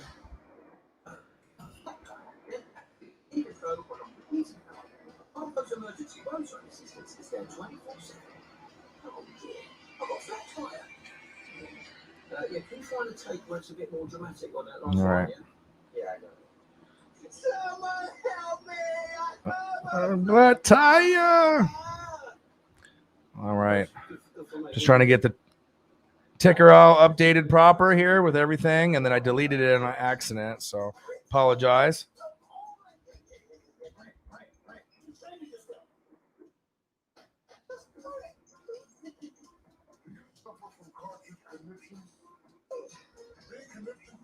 Thanks to the cartridge-free Epson Ecotech printer. A ridiculous amount of ink. Up to 2 years of ink comes in the box. The Ecotech is the perfect cure for it. Do I look like a money tree? The Epson Ecotech. So chill. Available at. I want you to know about the FCC's temporary program for lowering internet costs for eligible families. Emergency broadband benefit. For more information, visit the website or call the phone number on your screen.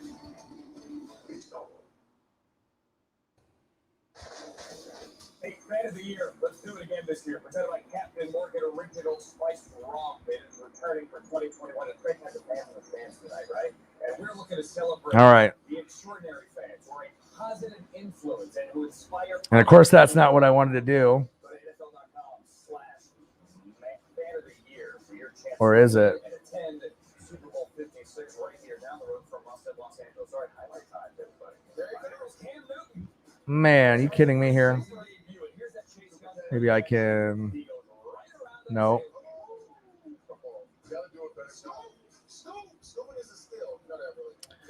Man, oh man. Now I got to create another one. They reviewed it, infinite completion, so forget about it. They had the blood. Cam 4-7, 49 yards. Mac Jones got a big ovation when he came in. He got rid of Rob Minkovic's jersey. He actually put on his old Alabama number 10 jersey, the jersey with which he won a national championship last year. And this should have been his first completion. Colton Myers caught this, but Bill didn't challenge him. No, he didn't, but he made it hard. He made it super difficult. But it was a catch. It was a catch. They didn't review it. It would have been a catch if he threw the flag, and it would have been his first completion. Instead, this is the Christian Wilkins. That's fine. I mean, I like that. You see man-man coverage, look at your receiver, give him opportunity to play. All right, second quarter, we switch sides. Next play, and then here's Matt. There's the first out of Kendrick Bourne. That's good for 13. 15 going to the up. These are the former Patriots. Halftime. Updates.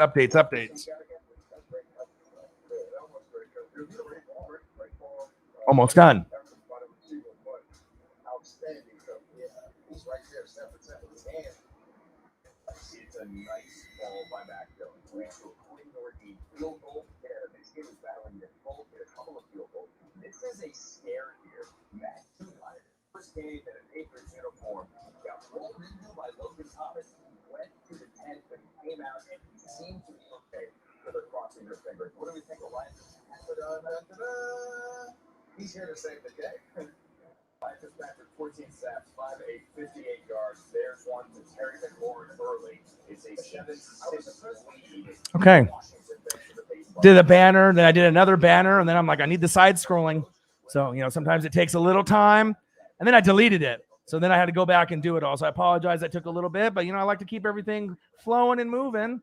Appreciate you guys very, very much. I'll go back to Finley because that was the last person I left off on. Washington 7, Patriots 6 halftime. Hopefully some more Mac Jones. Oh, Eagles. Oh. Tip drill. So bad it hurt Zach Ertz. Dallas Goedert is going to be better for the team because Ertz doesn't maybe want to be there. 3-0. Oh, Hurts going long, going deep. Brutal. But the Eagles are up 16-7 on the Steelers. Shotgun set. Hurts. I love Hurts' motion, and I really like Mac Jones' motion so far tonight. Cam Newton looked a little stiff out there, personally. Finley. Jean-Baptiste. Hey, Ryan, how do you feel about the Steelers who just now traded for Schobert? The Steelers, like I said, as long as they keep beefing up the O-line, right, you can get a little bit more consistent play out of Deontay Johnson. He had the most drops in the NFL, like 12 or 13 or so, maybe as high as 15, but I think it was like 12. It was a high number, over 10 for sure, right? Defense, doesn't have Bud Dupree, but you got, Melvin Ingram. You got Minka Fitzpatrick, TJ Ward. They should still be amazing, And they got some guys there, Cameron Hayward. They got some studs. So I got to see. I got to see the offensive line, in motion, and Ben and the defense. We'll have to kind of wait and see, but it should be better with him there on the roster if that happened. It's a Dak not available, MRI on the shoulder. Hey, we'll see how bad that is. There's an app on the TV to split the screen. Yeah, so I got the game on one, and I might have to look into that. Bateman's out with the groin injury. Yep. Smoke some indica. Gummies is where it's at, too. Like the last few days. You're supposed to take like 1 or 2. Sometimes you'll do like 3. Get super comfortable. Dallas Goedert, let's go. First down, Eagles. That's the man right there. Top 5 tight end, in my opinion. I got that number 5 position. Him and Kyle Pitts are like right there, because, it's like Travis Kelce, George Kittle, Darren Waller, Raiders, Mark Andrews. And then who is it? Dallas Goedert, and I believe Kyle Pitts will be right there too as well. Hey, I'm going to lose mine too. We're both going to be very excited. Appreciate you very much. And like I said, I'll have you on the show anytime that you want to hop on. I know you work from home, you said, and you want to hop on and have a New England presence. you know, and you want to hop on with me. I'm not sure if you have to have microphones or not. I think I've seen people that do other live streams as long as you have a decent camera on your laptop or computer and the mic works decent, and then hopefully it doesn't echo and the internet is good so you don't lag. And I'll have a few different people hop on the stream and, you know, also here in the building. Got to get a fucking AC, and I need to get a wall unit, wall mount.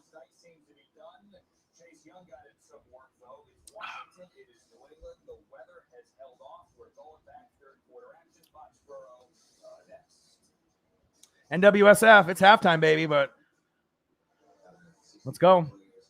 Smash the like button. Let them know. Let's go. Week 4 will be fun. I mean, win, lose, or draw, I do assume that, you know, Tampa's not going undefeated. Like when we play the Rams, we could lose. New England, we could lose. There's a great possibility, you know, you might split with the Saints or the Panthers or the Falcons. I mean, that's a true possibility. I mean, there's going to be games, you know. But if I go 12-5 and we can make it to the Super Bowl and play KC and win again, I mean, that's the ultimate dream. That's what I want. I want Bucks, Chiefs, and then Bucks, Chiefs want the same thing for Chiefs fans, except they want to win. The opposite result of last year. Yeah, I got like 2 packs of 10. It's like $16-17 and different flavors, you know, mixed berry and all this other stuff, but they hit good. You get 1, decent, 2, comfortable, 3 almost might be like comfortable in the zone. Where you're on the bed or on the couch. You're playing around on your phone, or like me, I'm reading, you know, doing the film study and reading as much as I can. And then I look up after watching TV in the background and it's been like 2 hours or 3. I'm like, what have I done with myself? Oh, shit. You know, the shit got me. Got him. Right? Or then you get hungry and then you're just munching away.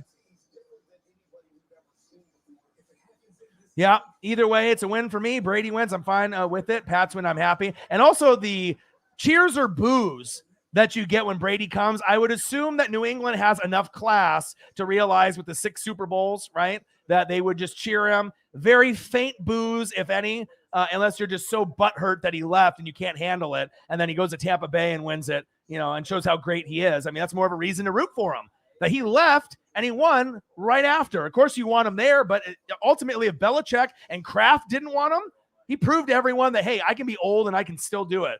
3rd in passing last season. You know, didn't turn the ball over like Jameis Winston, and we ended up getting a Super Bowl. I mean, you like the chocolate bars? Okay.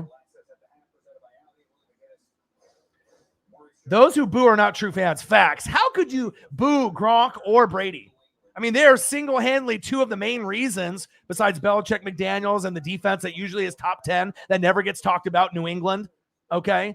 You know, with the Vince Wilforks and the special pieces they have now, like Stephon Gilmore, slept on, you know. Some people give them the respect, but offensive line never talked about. Running backs, you know, just one guy to the next. You know, no real big superstars. I remember when they had Corey Dillon. I like that. That was exciting from him going from the Bengals there. He was rumbling and a bumbling, you know, but it's really Brady, you know, just making everyone around him better, like Jordan. You know, you have guys that are average wide receivers, and he turned them into good or well-known.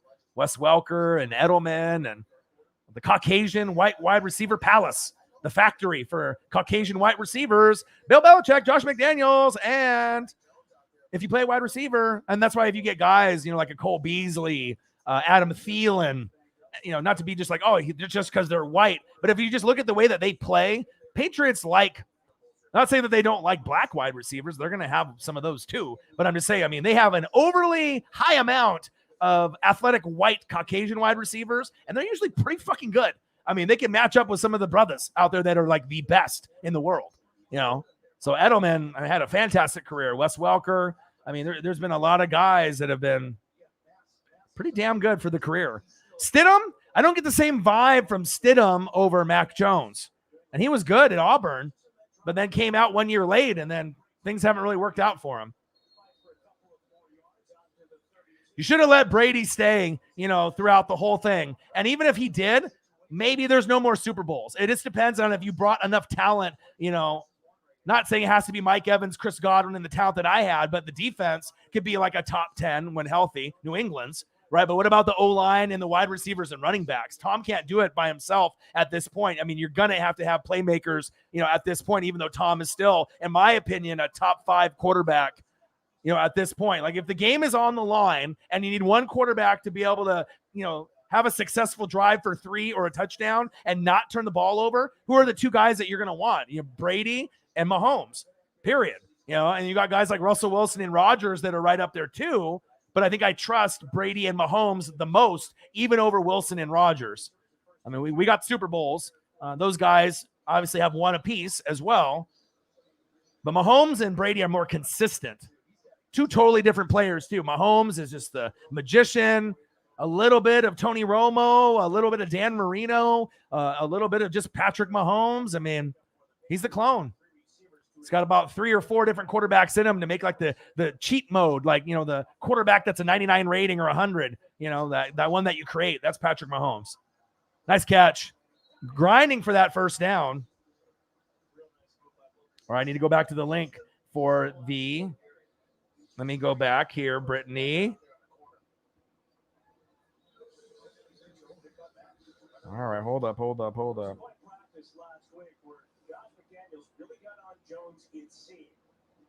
How did you send it to me, Brittany? Did you send it to me by email? Or no, Instagram. Might have been Instagram.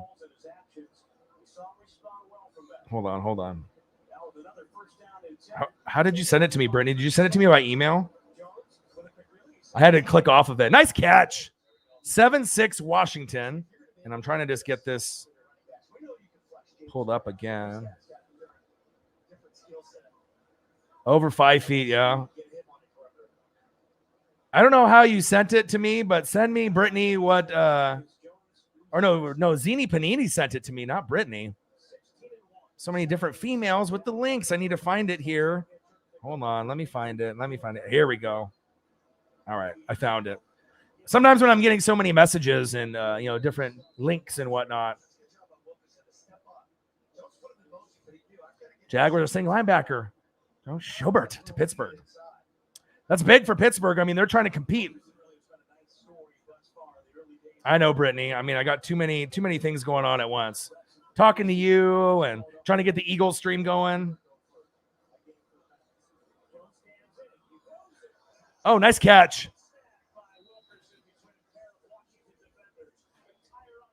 First down, New England.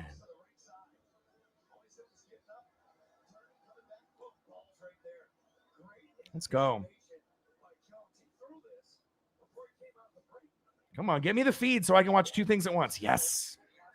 Let me watch it 2 things at once, baby. Hopefully my phone doesn't die. What am I at percentage-wise? 63%, not bad. Third quarter, 16-7.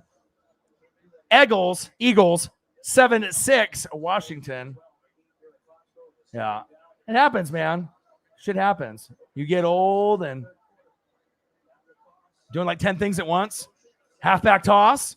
New England. Ooh, he ran him over. First down, New England. Hit him with the spin move. Fucking run his ass over. Truck stick in Madden. Taylor. Wow. Running to his left. Gets the block. Ooh, lowers his helmet. Hits him with a spin move. Hit him with a spin cycle. Whirlpool. Watch them close twice. Wow. What a play. Yep. Very small, but they got the most out of their guys, though. New England got the most out of any guy, white or black, or any race. Even, Junior Seau trying to come and get the ring at the end. Met a nice group of players. Randy Moss. I have a whole another love and appreciation. Like I said, I've always been a Joe Montana, Peyton Manning guy, right? And obviously, Brittany is the New England Patriot fan. A lot of people hate the New England Patriots, hated Brady, hated Belichick, hated McDaniels because of the jealousy of so many wins and then the controversy with the Spygate and Deflategate. But just the jealousy that the team was just so fucking good for 20 years that no one else could win if you were in the AFC. So you were a little bitter, or in the NFC, like God. But once you actually understand that what Brady did and came over to my team, and, a team that normally wins like 3 to 7 games with Jameis and hadn't been to the playoffs since 2007. Ooh, smashed. Almost a sack lunch right there. So from 2008 to 2019, no playoffs. It's a long fucking time to know your season's over by October, wanting to watch every game, even though you're going to lose most of them. That's tough. But you got to persevere, believe, right? Buck fan, Duck fan, Blazers, Mariners, Dodgers for my dad. wrestling fan, AEW, WWE, WWF, WCW, ECW, AEW, my favorite, but, you know, gotta stick with it. Gotta stick with it. Even with the Spygate and Deflategate, they would hate. Of course, they would hate even more because then there's no cheating and they are that good. Like, how are they that fucking good every single year? And then it would show you like, oh my God, if there was no controversy, it's up and it's good. Nice field goal by New England.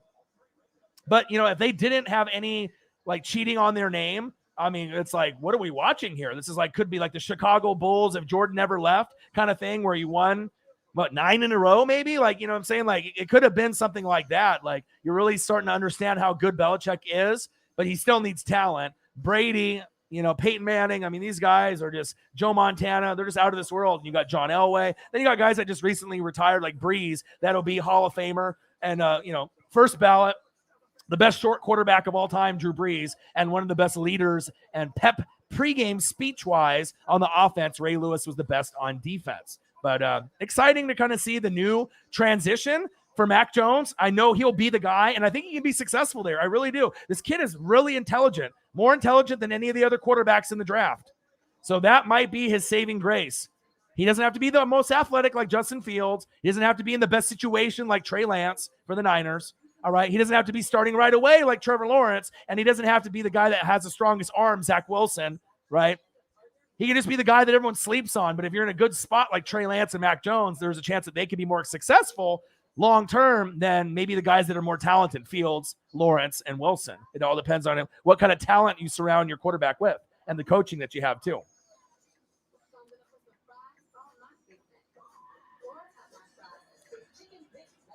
We beat Brady's Patriots in Super Bowl 52. Might be the last one for the Pats. I mean, there's a lot of teams right now that they need to, you know, but it all depends, like Hunter Henry, Jonnu Smith, and Aguilar and the defense. Like, you need to have guys execute. And obviously asking Mac Jones to make AFC Championship game or Cam Newton year one for Mac Jones and just like a couple years here for Cam, that's a little aggressive. You know what I mean? I mean, best case scenario, maybe AFC Championship game and you lose there, but I don't even know if they're good enough to get to that point. But are they good enough to win 10 games with the combination of those quarterbacks? I believe so. I mean, it's either going to be Miami or New England that gets in as a wild card. Who is it going to be, though? Tua? Is he going to outplay Mac Jones? Or is Mac Jones going to outplay Tua? That could be the difference. So that's big facts.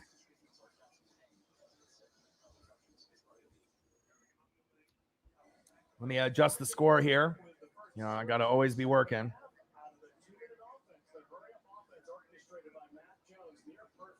Eight for 9. This is Mac Jones, the confidence. I just think they move the ball better with Mac Jones.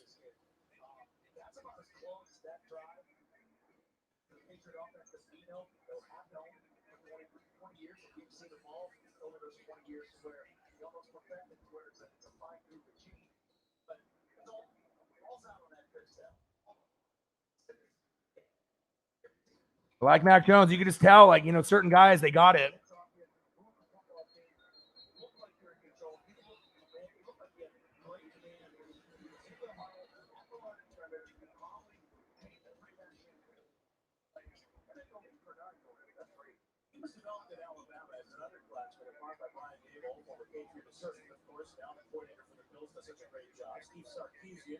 Former coordinator in Fanatics, and college head coach, was his OC as well. And you have talked to Sarkisian, who sung his praises.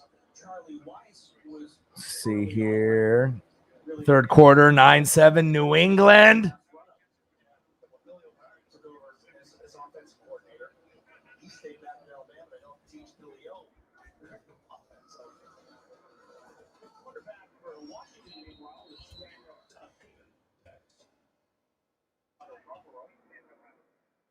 and your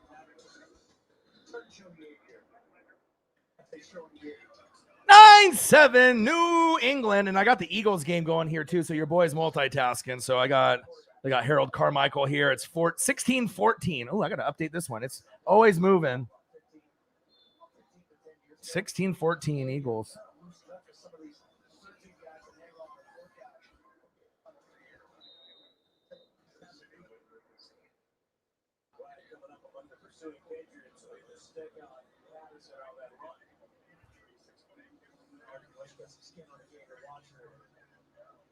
All right.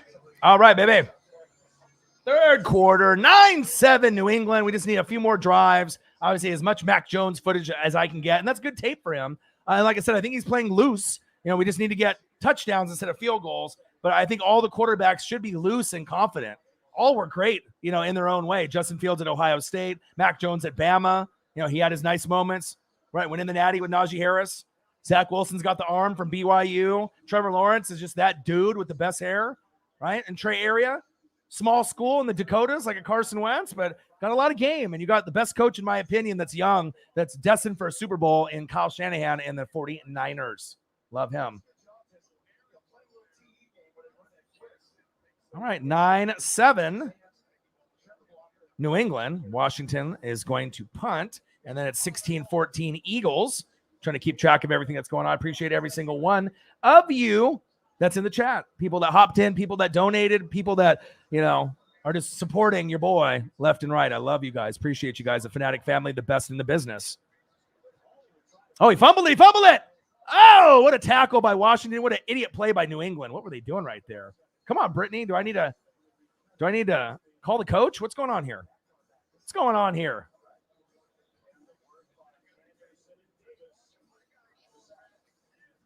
Okay. All right. Time to switch over now. Watch a little bit of the Eagles and the Steelers. Let's go. Samuels with the run.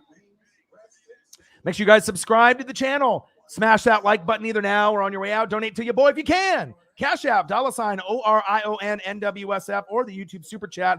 Anything helps. And if you're looking for merch, Northwest Sports Fanatic merch, link is below every video on the YouTube page. Follow me. Facebook, YouTube, Twitter, Instagram, NW Sports Fanatics. Appreciate every single one of y'all. 16-14 Eagles. Steelers making a little bit of a run. And then obviously we got the other score, the 9-7 Patriots. Couple field goals here, couple field goals there. It's going to be a fun year. Like I said, I got some plans tomorrow. I didn't want to do the Cardinals and Cowboys at 7. And I think the Bills are playing the Lions at 4. I would love to do some game if I could. And then obviously Saturday, I'm probably going to go floating. And there's like 4 games on Saturday. I would love to do all those, but I'll probably be gone. Maybe I can do the last one. And then there's a game Sunday morning that I kind of want to do. Nice grab and nice run by the Steelers. But it's exciting, man. We're getting closer and closer to the NFL starting in the regular season. Lots of anticipation, a lot of rookies to keep an eye on, and there's going to be a lot of teams that play better than expected and teams that play worse. But I love evaluating the players. All right, 16-14. Steelers are driving. Steelers on the 35. Is this Dwayne Haskins possibly? Hand it off. Nice run, hit the edge. First down, Steelers. Let's go. God, I love football. This is a great time of year.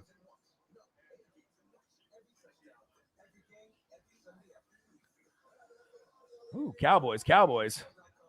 Buccaneers, week 1. Definitely going to be amazing. All right, 9-7 Patriots. Come on, man. Give me some more Mac Jones. Give me some more Washington.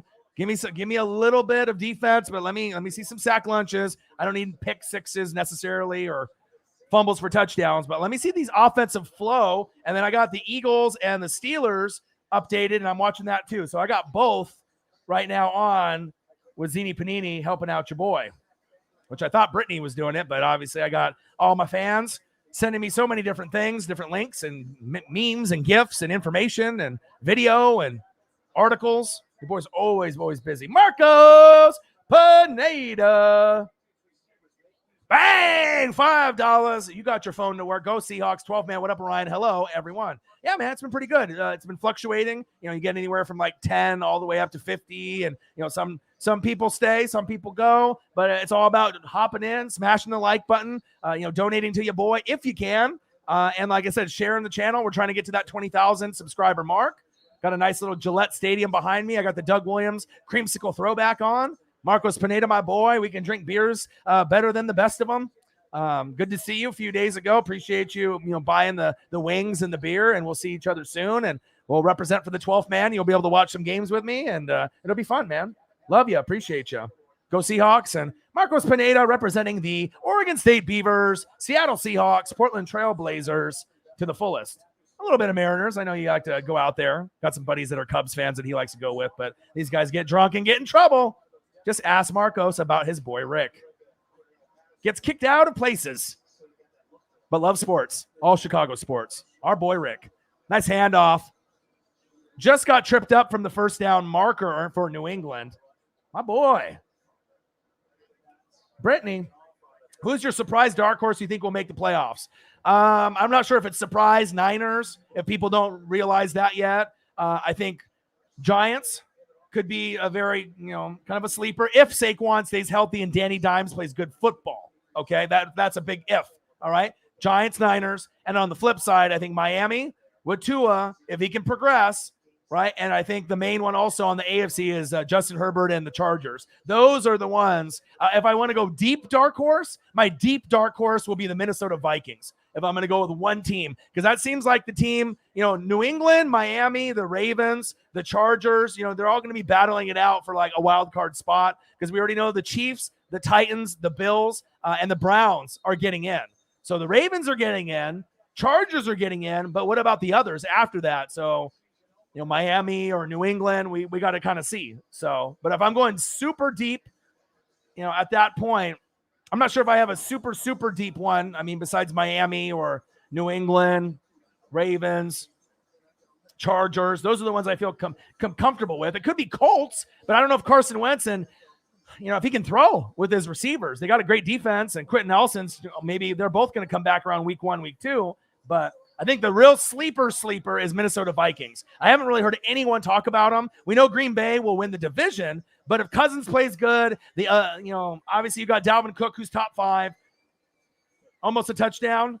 Touchdown Steelers, maybe. It was 3rd and 2, but then you're going to end up getting some nice pieces, there as well. But as far as like dark horses, Dalvin Cook, top 5, Kirk Cousins, top 15, Adam Thielen, top 12, right? And Jefferson, top 10, in my opinion, with the ability for him and A.J. Brown to be top 5 very soon.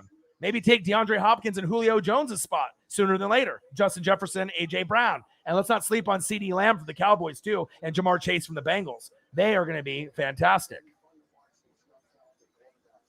Michael Pierpont, what up? I won my $20 parlay to win $200 tonight. It's been good. Good, man. Nice.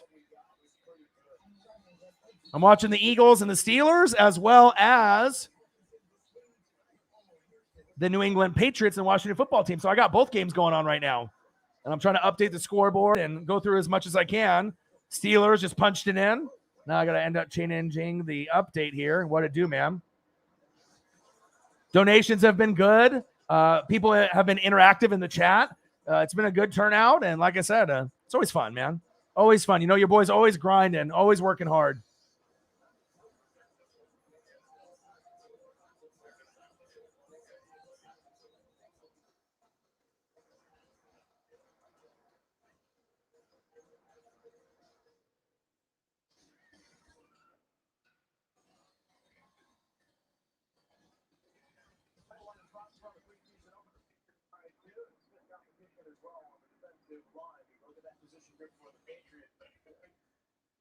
Updating shit. That is the name of the game. Updating shit. Position battle. Dietrich Wise Jr. Oh, gosh. Jason Winovich. Cowart. Christian Barmore, the rookie. Let's go. Nice check down. Redskins. No. Washington football team. Probably the Red Wolves sooner than later. Love you guys and appreciate you guys. The best fans on planet Earth. Pierpont. He loves his Quez Watkins.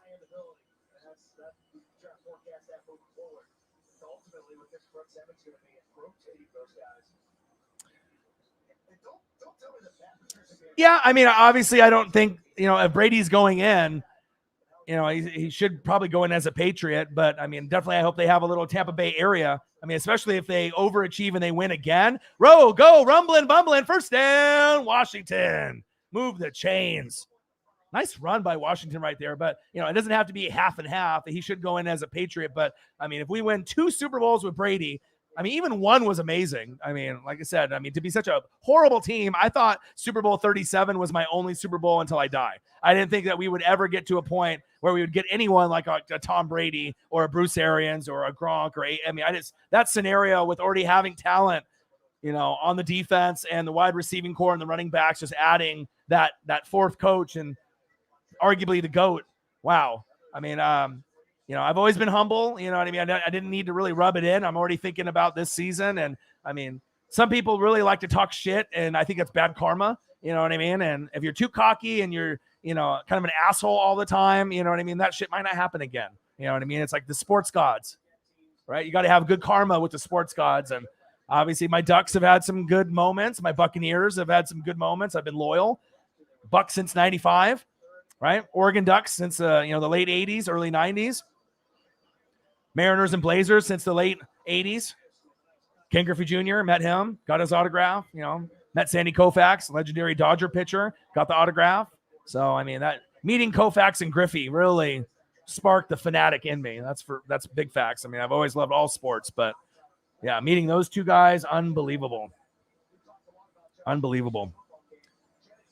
All right. Make sure you guys subscribe to my channel. Smash the fucking like button either now or on your way out. Donate if you can. Cash App, $ORION, NWSF, or the YouTube Super Chat here. Third quarter, Patriots 9. Washington football team 7. Mac Jones is the man. It's looking good. Third quarter, Steelers 21-16.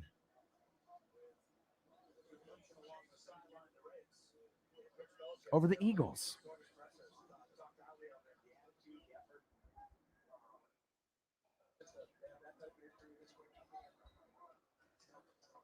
I love watching two games at once. Let's go. I got both games going on. Steelers 21. New England. No. Philadelphia 16. Screen pass. Nice catch. I almost wish that they had this game as the primary. Not hating on the Patriots or Washington, but I thought there would be more scoring. It's just so disappointing when you watch like the Cowboys and the Steelers. I know it's preseason, but let's get at least to 20. Each team get to at least 20 each. And if you don't get to fucking 20, get to at least 19. So that way I know at least you got a couple touchdowns and maybe a couple field goals. Don't give me 9-7. Don't give me 14-10. I mean, come on. I mean, I want some scoring. So at least the Steelers 21-16 over the Eagles, they're not done scoring. I mean, I want every game to be like that. Period. But I still watch. I mean, it could be 3-0. I'm not turning the TV off. I love football. Will he go down his check down, man? No, and he dropped it. What happened to my hands? Come on, Washington football team. Get it together. Let's go. I like Mac Jones as QB1. Absolutely. I like him already over Cam Newton already. I mean, just his throwing motion, the confidence, the way he carries himself. I mean, it's like if you do Mac Jones week 1, then there's controversy in the locker room because Cam won't be quiet about it. I demand a trade or some bullshit, right? But if you start him and then he does bad, then you naturally can just put in Mac Jones that you want to put in now. That's my feeling by Belichick. I think they know that he's smarter than Cam, and Cam's not stupid, right? And I think he just gives him a better chance to move the football downfield. The players will play better and harder for him. Cam's already seen that, done that. He had his Super Bowl run, and unfortunately they lost to Denver, and they're not going to get another opportunity with Cam there. You need to go to, another person. Mac Jones. And even Mac Jones might not be able to make a Super Bowl, but I like their chances of being a playoff team with Mac Jones rather than Cam Newton. Not to be a hater, that's just truth. I think a lot of people don't know about Cam and his body long term and his arm strength and his throwing motion and on third down and in the red zone. I think Mac Jones gives you a better shot to win, even though he's a rookie. So just my personal emphasis and analysis on the athlete. Field goals up, and it's no good. Yeah, 6 Super Bowls in your lifetime, yeah.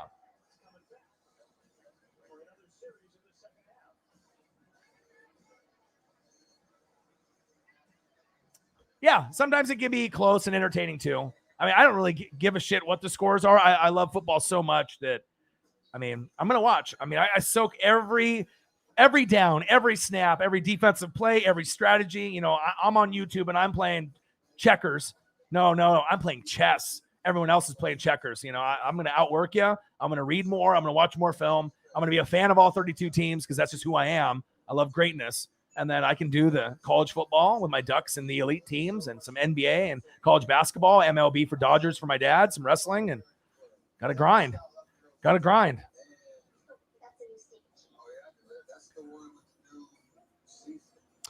The Pats-Rams Super Bowl game was close, but so low scoring it was unwatchable. Not to me. I mean, obviously, if you have that drama with the Eagles winning against the Pats, I mean, you can't compare that kind of drama, or a 28-3 comeback with the Falcons.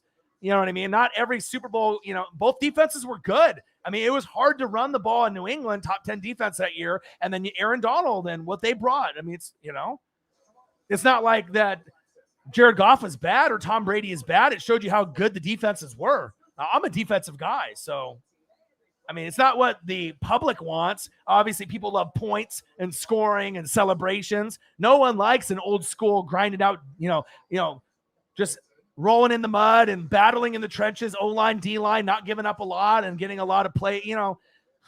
I like defensive scoring, pick sixes, fumbles for touchdowns, decleating hits, offensive line dominance. I like that first, but I didn't think it was unwatchable at all. Just a special kind of game, Obviously, Rams feel like they were just, so close. But if Todd Gurley was healthy in that playoff run, they would have won.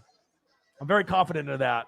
Because, I mean, you got to think the running game went away. Gurley wasn't the same. Goff needed that elite top 2 running back of that time with him and Le'Veon Bell when they were in their prime. Le'Veon on the Steelers, Todd Gurley on the Rams. There was nobody better than those 2 running backs for a couple years, okay? And if a healthy Gurley is there, I think that they would have been able to find some holes and score at least once.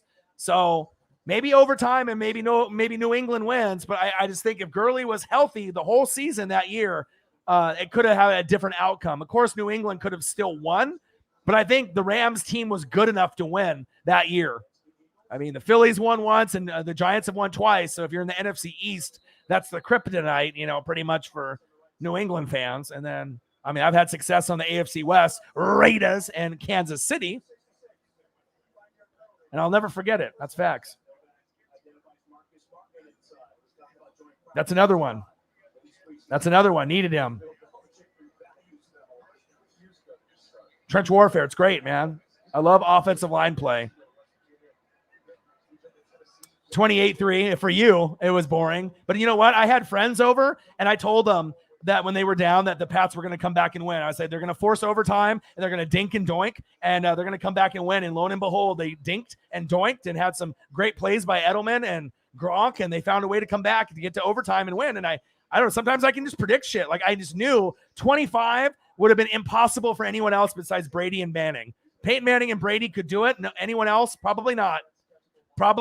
Just, you have to be so fucking laser focused and number one, believe and make the other players that maybe not all of them believe, but you made most of them believe that, hey, you know what? We got Brady. If we can score a field goal here, a touchdown here, and chip away and play good D, maybe they get a field goal or score once, and we can score 4 or 5 times and chip away. And that's what they did. That's what this greatness does. I believed in that dinking and doinking, and I just thought that, those little screen passes, the little ins, the little outs, the little 5 and 10 yard passes, it worked. It fucking worked. And they got tired, and the rest is history. 21-16 Steelers, third quarter. 9-7 Patriots. Let's get some touchdowns, please. Can I get 1 touchdown from Washington before the game's over and at least 1 or 2 from New England, please? And can I get at least 1 or 2 more touchdowns from Pittsburgh and Philly as well? Shotgun set.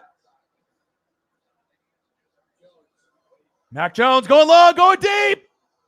Ow! Can we get a wide receiver that can catch the fucking ball? Dive, fuck. I mean, that throw was a little far, but let's go. God, it's so frustrating because, I want to root for every rookie. I don't want guys to fail. I'm not a hater. Even with the Saints and the Panthers and the Falcons, they're in my division, but I don't hate that or want them to lose or want them to get injured. That's just, you have that kind of mentality. You're going to have bad karma and all the guys on your own favorite team are going to get fucking hurt. Facts. Shotgun set for the Steelers. Handoff. 21-16, shake and bake, running them over. First down, Steelers. Nice run on second down for about 10 or 11 yards. Less than 30 seconds left in the third quarter, watching the Steelers and the Eagles 21-16, as well as the Patriots 9-7 on NFL Network. Let's go. I did not think I was going to get to watch both. I'm very excited right now. Shout out to Zini Panini for the link. Let's go. Clock is running down in the third quarter. 21-16 Steelers, and New England fans want Mac Jones to get a fucking touchdown, and so do I. Come on, man. Let's go. Let's want competitive football. Give me some more touchdowns, more field goal attempts. Let's go. Make sure you guys subscribe to my channel. Share it with your friends. The grind to 20,000 subscribers is great. We're almost there. And then I'll also do a jersey giveaway, maybe with a hat or a t-shirt. So details will be involved. We have the NWSF Fantasy Football League. Nice catch. Gain of about 7 right there. So we'll have 8 spots open. Zini Panini won it. I got third. We're going to have 8 spots open for the championship for the Northwest Sports Fanatics Fantasy Football League this year, the most coveted fantasy football league of all time. There's others out there, but they're not Northwest Sports Fanatics. That's facts. So if you want to be involved, I'll send information when I do a video on that here in a couple weeks. 8 spots open. Zini Panini, Eagles fan, 1. Orion, 2. 8 spots open. You looking for merch? Hoodies are $34.99 on sale, and I'm keeping them that way. NWSF hoodies to represent you or your boo or someone in your family, brother or sister, anybody, represent the gang. It's going to be a fun year. A lot of co-hosts, a lot of special guests. Lots of work. Lots of work from your boy. Commercial break as we go into the fourth quarter. So all right, end of the third quarter for both. Let me go in here and just make those modifications. Bear with me. Preseason football is brought to you by Gillette, the official shave of the New England Patriots. And by Geico. Switch today and see all the things. Every shade, Rashida? That's it. Tiny baby Dalton. To really remote resort, Rashida. Not remote enough, apparently. All right, fourth quarter, baby. Appreciate every single one of y'all. You guys got questions. I got answers. Like I said, you want to be able to let me know you're in the building? Comment below in the chat. Let me know you're in the fucking building. You have a question? Let me fucking know. I can answer it for you. Smash the fucking like button. Tell some friends. Let's get this bitch over 20,000 so that way I can get to 21 and 22, closer to 25. Let's get this bitch from 3.3, 3.4 million views to 4, and then eventually 5 million views. And let's get the video count up from 1,100 plus to closer to 1,500. I'm working hard. Full-time job, no problem. All right? 2 jobs, 2 chains. All right? NWSF Chain Gang in the building. The only channel with their own custom NFL chain. NWSF for life, brother. Preseason, I got you. NFL, I got you. All 32 teams, I got you. Not just the Buccaneers, but your favorite team. All right? College football, I got you. Maybe NBA and college basketball next season. Wrestling for sure, I got you. WWE, AEW, I got you. AEW, WWF, WCW, I got you. All right? But we're getting into the best season of all. MLB playoffs, Dodgers. I'll be doing that for my dad. 21-16 Steelers in the fourth quarter. Let's get a little bit more offense. But I'm going to be grinding. I am going to be grinding like a madman. I need to get a wall mount. I need to get that. But other than that, AC maybe in this room because it's like 100 fucking degrees outside. Maybe 100 degrees in here. But your boy keeps grinding. All right? And I appreciate you guys very, very much. What was the most exciting Super Bowl in the last 10 years other than the Bucs one for you, Orion? All of them. I won't lie, bro. I live, eat, sleep, breathe shit NFL. Like, I need to be on the NFL Network or be involved with Good Morning Football, Pat McAfee show. Somewhere, someday, someone's going to be like, this guy's got potential. I mean, he's got the voice. He's got the energy. He's got the passion. He's got the knowledge. You put me on a show or let me have my own on a bigger platform. We can really bring NFL fans together. ESPN has fallen off. I mean, for guys like Pat McAfee, he could go there and bring it back, even though he won't. He's got his own brand that he's building, and I'm building my own legacy and brand. But it's just a matter of time. And you guys are the best fans on planet Earth. That's what makes it so fun. You know what I mean? That I can share my knowledge and my passion, and we can talk football. And you know that I'm not a bullshitter. I call it right down the middle. I'm not biased, and that's super rare for podcasting, YouTube, or TV in general. For someone to connect with the audience, like truly I'll say things that you're thinking, but you may not say in an NFL circle, but I just call it right down the middle. And I have appreciation for greatness no matter what team they are on or coach. Facts.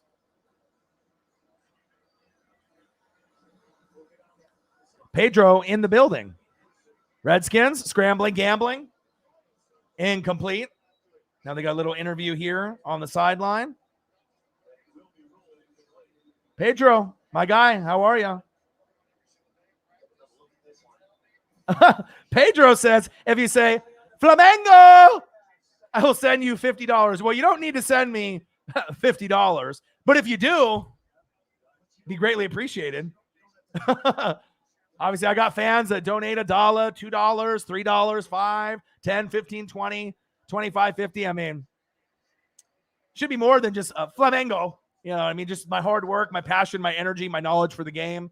But I appreciate you. Whether you donate or you don't donate. If you sub to the channel, I'd be greatly appreciated. Share it. Smash the like button, comment. We got a great, great fan base in here across the world. Timeout called in the fourth quarter.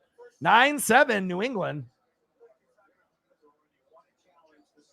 I know. It just sucks when you don't get certain games. Odin's Child. All right, one sec, man.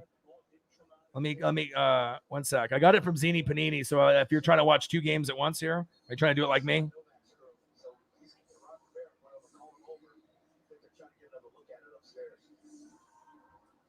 It's like a 60-second delay, but it's like, I'm going to send it to you on Twitter, okay?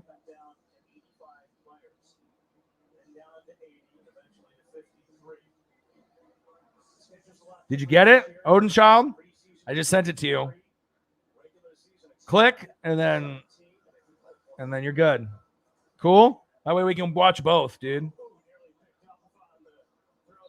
9-7 New England, fourth quarter.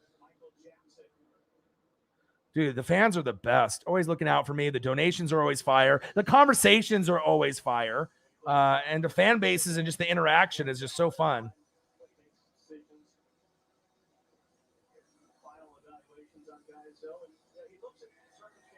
Okay. All right, I'm back in here. 3rd down and 8 for Washington. Steelers in the red zone. Floater. Incomplete in the back of the end zone on 3rd and 3. Oh, intercepted by the New England Patriots. Go, go, go. First down, Patriots. Turnover. Woo. That'll wake up the New England fans. Now let's get a fucking Mac Jones touchdown, baby. Let's go. Let's go, baby.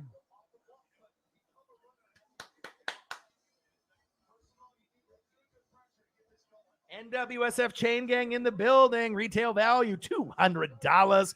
Custom chain, intercepted. Tip drill like Nelly. Let's go. Let's go. We're in the building today. I got the creamsicle Doug Williams jersey on. 1982. I'm feeling good. Throwback edition. I always go with the other jerseys that I got, but I felt like a throwback kind of guy mood today. I haven't worn this one on the live stream very often, if at all.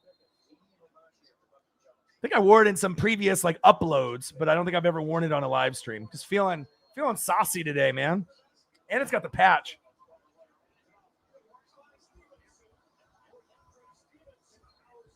Tampa Bay 1976 patch.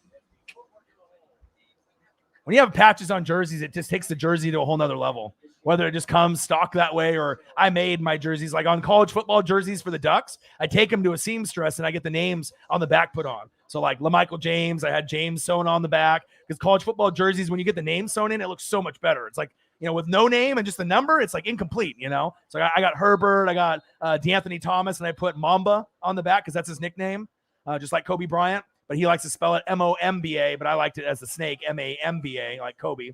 So I got that. Joey Harrington. I mean, there's so many nice ones that are sewn. They look so clean out there. I mean, I got a lot of Duck jerseys. D'Anthony, Marcus Mariota.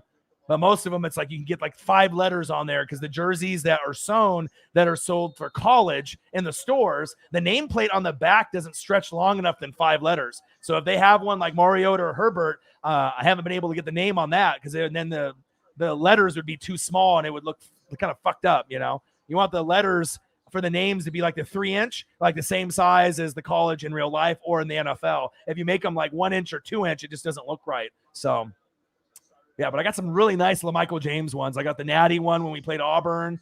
I got the patch on it, and I got the name on the back with the silver lettering. Fire. Absolute fire. All right, we got Eagles and Steelers at a commercial break as I'm watching that on my phone. And I got 9-7 New England off the turnover, handoff, rumbling and bumbling. First down, Patriots. About to punch it in. I really wanted to have Mac Jones do something here, but I know they're making moves with different quarterbacks in the game, and it looks like Cam and Mac are out at the moment. I have an old Notre Dame starter jacket. My favorite one from when I was a kid, but it's like a medium, and obviously you and me are well beyond large or, extra large, double X, 3X, 4X, 5X. Obviously sizes are difficult for anyone that has XL or above. That's facts. But, it's a cool one. I'll bring it on the show sometime so you can see it, but it's an old starter jacket from like the late 80s, early 90s. Fire. I could probably get a few $100s for it. It'd be like, for maybe that had someone that had a son or a daughter, or if you just wanted to hang it up on the wall or frame it. But it's starter jackets that are original are fire. I know, man. You like the big size. Touchdown, Patriots. Cam Newton loves it. All right, Pats. There you go. That might open a Brittany donation. The Patriots scored. Maybe a donation for Orion, because she's in a happy mood. Let's go.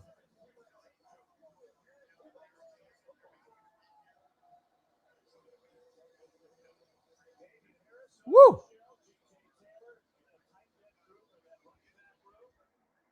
All right, let's see if this extra point goes through.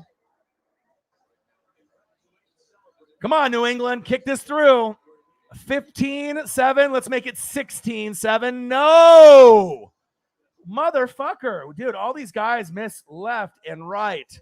So I guess you have to settle for 15-7. Letting Washington hang around. Nice run up the gut. Washington is standing flat-footed. And 24-16 Steelers in the fourth quarter.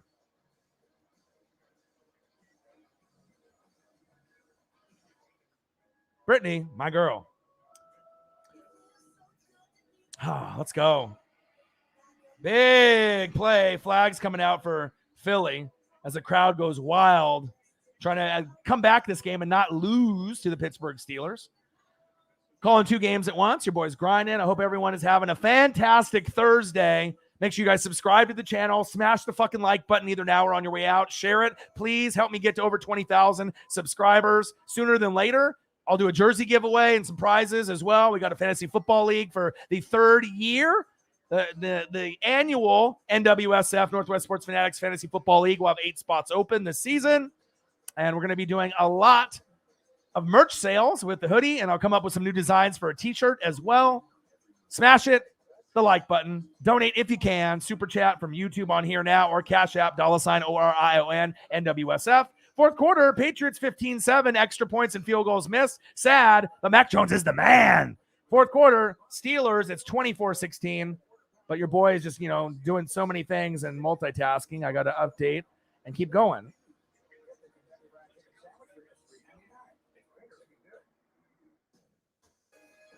Let's go. Appreciate every single one of y'all, the Fanatic family, the best fans on planet Earth. I love you guys, and I appreciate you guys very, very much. I love, love, love starter jackets.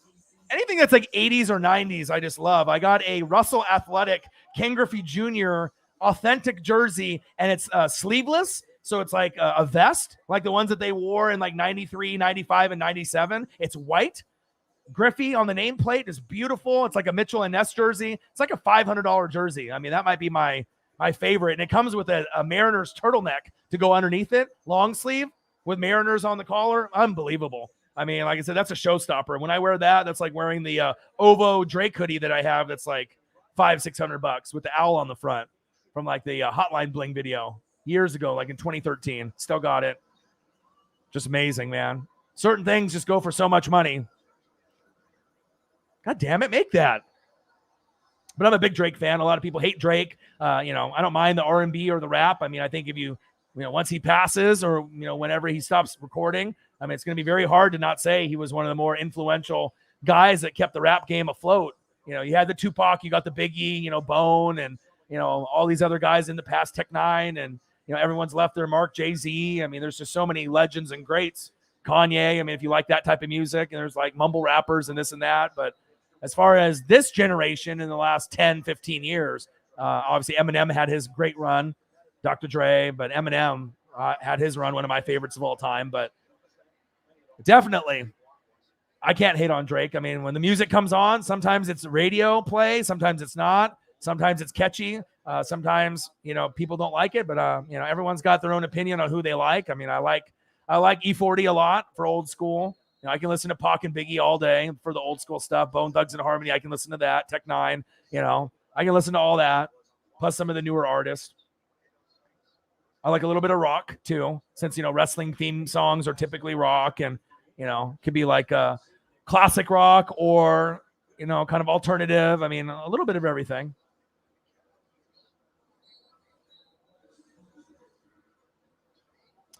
Nathan Dotson, have you heard of the 8-ball jacket? Is that for what? For like NWO or DX? Like that? Is that what you're talking about? Or are you talking about the cocaina? I don't know. Is that what you're talking about? Or are you talking about pool? A lot of things that could be talked about. 15-7 Patriots. Shotgun set for the Washington football team. Handoff up the middle. Rumbling and a bumbling. Getting the first down. First down. Washington. Move the sticks. Williams with the first down. Eagles and Steelers are at a commercial break. Let's go. Let's go, baby. Appreciate every single one of y'all spending your day with me. I mean, obviously, there's a lot of other things going on, but, your boy already worked almost a full day. They let us off a couple hours early because of the heat index, and in the warehouse, when you're unloading trailers, it gets very hot. If it gets like to that 115 mark or, close to that or lower heat index-wise, where it's like it feels like that, then, we're going to go home, which is cool. So they take care of us there. All right, check down. Woo! Big hit by New England. Evaded the first couple defenders, but then got fucking popped.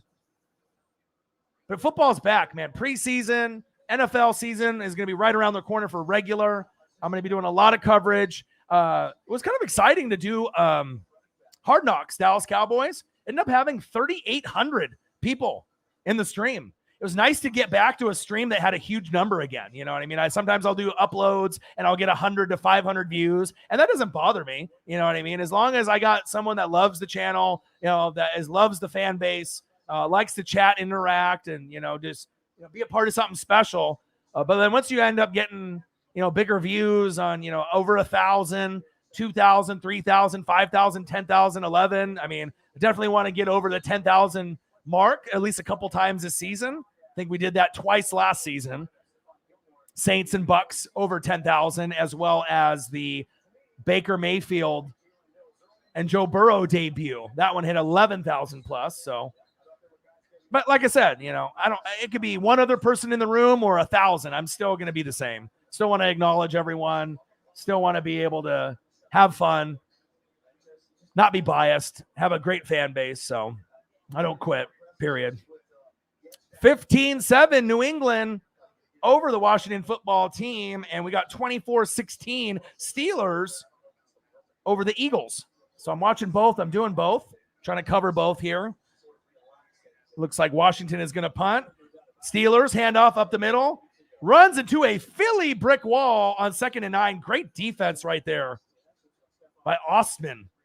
All right, 7 minutes and some change left. The Eagles are trying to get one more chance to tie this game and get a 2-point conversion. New England almost fumbles the punt by Washington. Luckily, he covers himself and the football. Come on, my guy. Come on, Taylor. Big 4-2 for New England, and there's a flag on the play. Let's go.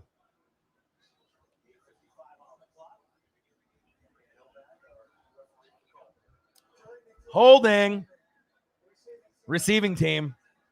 God damn, they're holding the shit out of them. Both of them. Damn.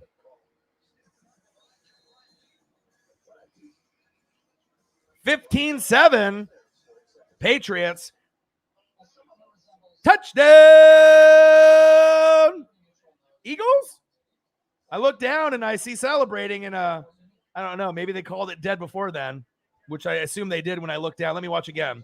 All right, Steelers. Who is this, Haskins or someone else that sucks? Oh, he stepped right in front of it. Let's go. Nice athleticism by Riley. Riley, I see you.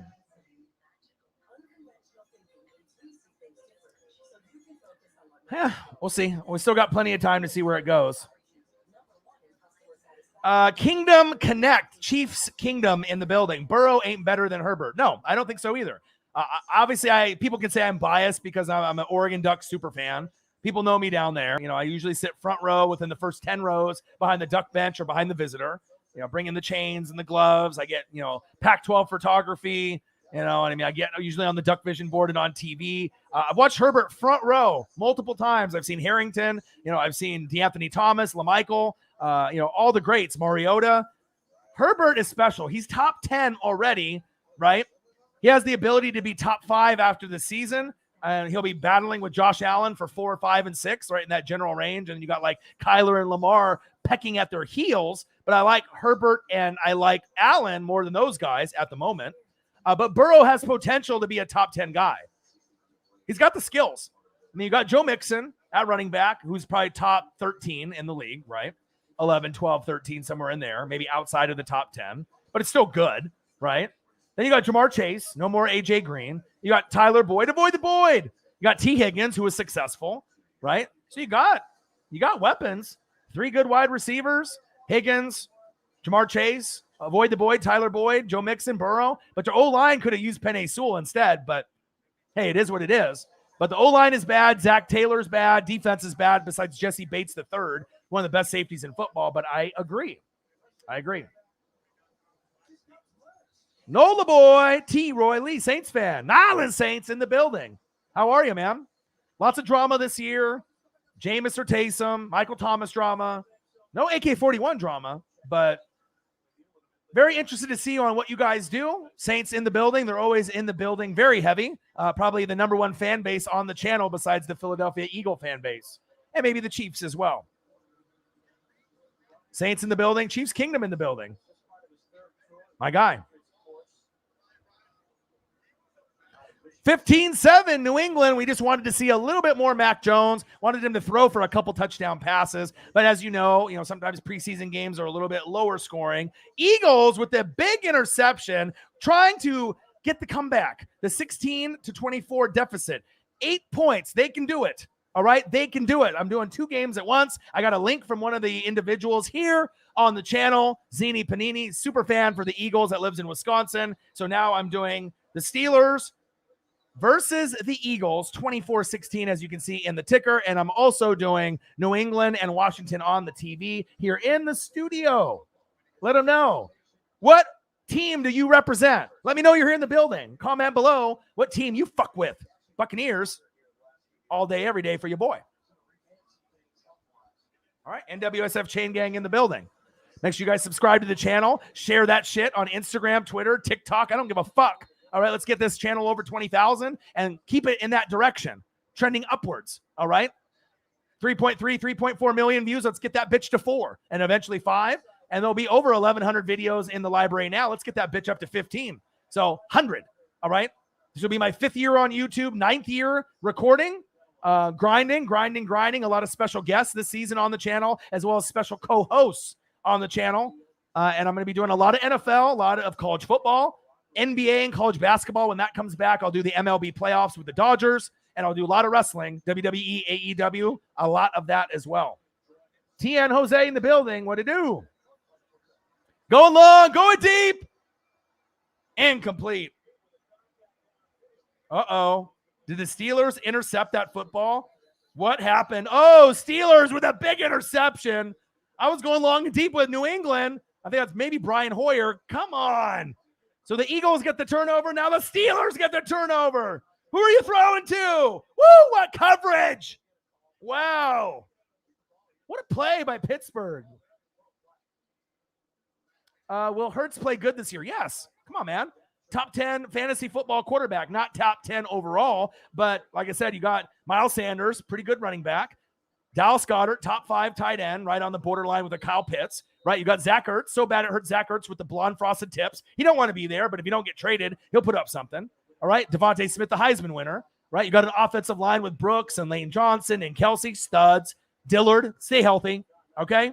All the offensive line needs to stay healthy. Sirianni, new coach, all right? Do they believe in him? Is he a hard ass? Can they relate with him? We have to wait. Yet to be seen, just yet. But hopefully we're rooting for him, like Dan Campbell and the Lions. But we don't know if it's going to work or if it's going to be a divorce, right? Defense, Fletcher Cox, big play Slay on the back end. They got talent. It's just they might be 3rd or 4th place team. Dallas has got a better offense. Washington and the Giants have a better overall balance on the roster, but Danny Dimes is the question mark. So a lot of things can happen, though. But I like Jalen Hurts, though. And I think they should not trade for Deshaun Watson. Who's winning the game? New England 15, Washington 7. If you look on the ticker, it's always updated. I'm always grinding on that. And it's 24-16, Steelers. Eagles intercepted, and then a couple plays later, Steelers got it right back. Mac Jones is the man. Yeah, now if I want AEW. Obviously, I'm going to be doing the AEW pay-per-views as much as possible. Rampage debuts tomorrow.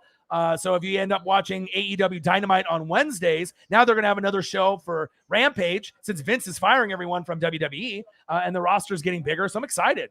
2 shows, kind of like Nitro and Thunder back in the day for obviously WCW and Turner Sports. Now we got WWE's got Raw, SmackDown, and NXT, even though they're burying NXT and firing all these wrestlers. But I'll watch both. I'll watch both. Kingdom Connect, would you trade for Watson if you needed a QB? No, because there's the legal issues, and depending on what they want, they're going to want 3 first-rounders, a second-rounder, and your baby mama, and it's a bag of chips, and they're going to want everything. Everything and some, right? So if he plays, you make the playoffs this year if your team's pretty good, like Philly, right? But what if he's suspended or goes to jail for all of 2022? Then you're going to give – and then what's the situation after that? Is it resolved? Is it jail? Is he innocent? Is he guilty? Like, what happens, So it all depends if you can keep Deshaun Watson long-term and he doesn't get in trouble anymore, but we got to wait for the legal shit to play out. But I would rather have the Eagles stick with Jalen Hurts and get like guys like Kayvon Thibodeau from Oregon, keep building the D-line, the defense, the O-line, wide receiver, keep giving Jalen more weapons. That's what I would do. Yeah, but also Kingdom Connect, it all depends if you have a soul or not. Do you want to win or do you want to have a guy with controversy? You know what I mean? The city. The owner, what does that say about the fan base? You know what I mean? You're willing to do whatever, and let's say he is guilty. And then, you're trying to separate that from the man in football. I mean, sometimes you got to be a good man on the field as well as off the field. He's top 4 talent-wise, but as far as off the field, we have to wait to see when all the stuff comes out. But it's not really looking good right now, at least the narrative right now, with 20-plus girls.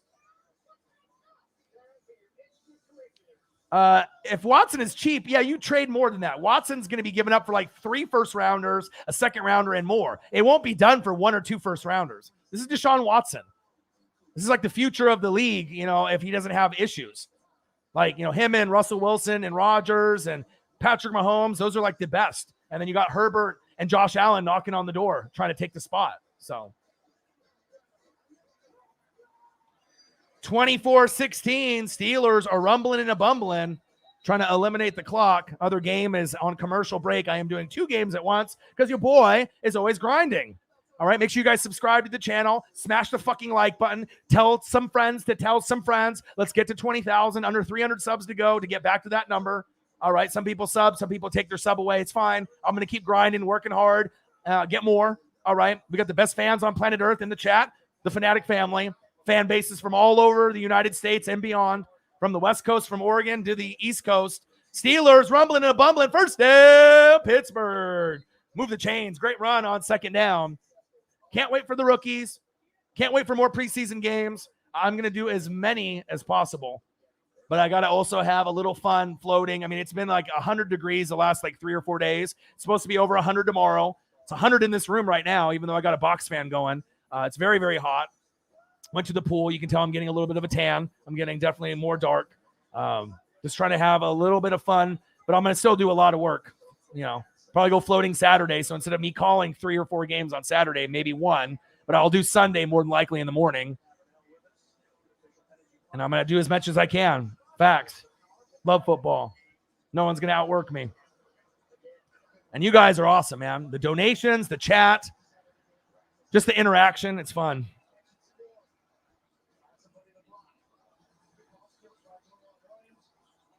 Joejuan Williams, 2 tackles and a pick for New England.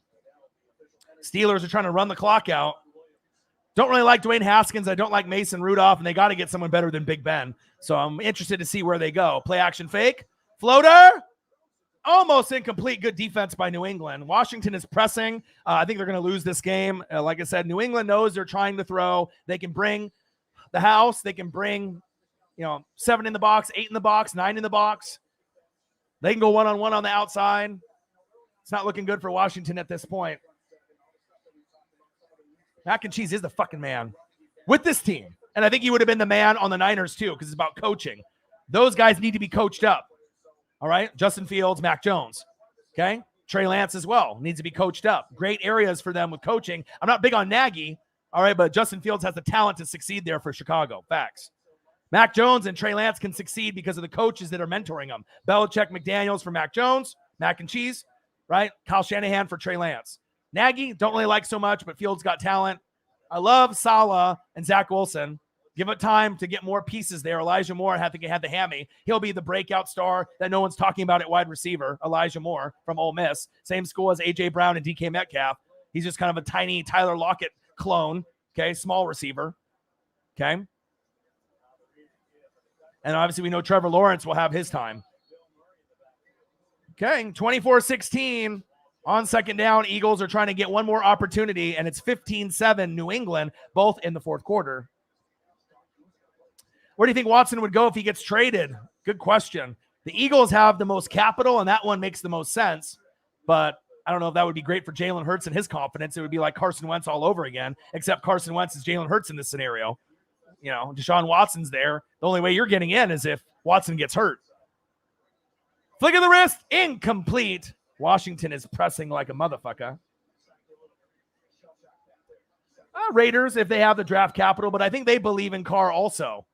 Broncos need a quarterback, right? That would be the most logical choice to me besides Philly.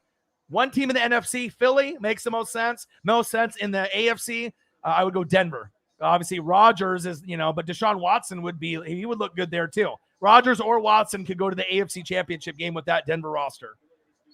But I'm not sure if they could beat the Chiefs or the Browns or the Bills. But I know they could probably get there. It just depends on all those role players. All right. Washington, good protection, rolling to his right. Scrambling, trying to get that first down. First down, Washington. Move the chains. Let's go. It's 24-16. It's 3rd and 4. Philly trying to force a turnover or something. Yeah, I don't think Deshaun Watson's going to go there. You could say Aaron Rodgers, the Saints would be fired too. Let's be honest. Dobbs throws. Maybe a first down right there. It's close. If Cam loses the job to Mac next year, he will want to get traded. Where does he go? Maybe retires? Oh, first down, Washington.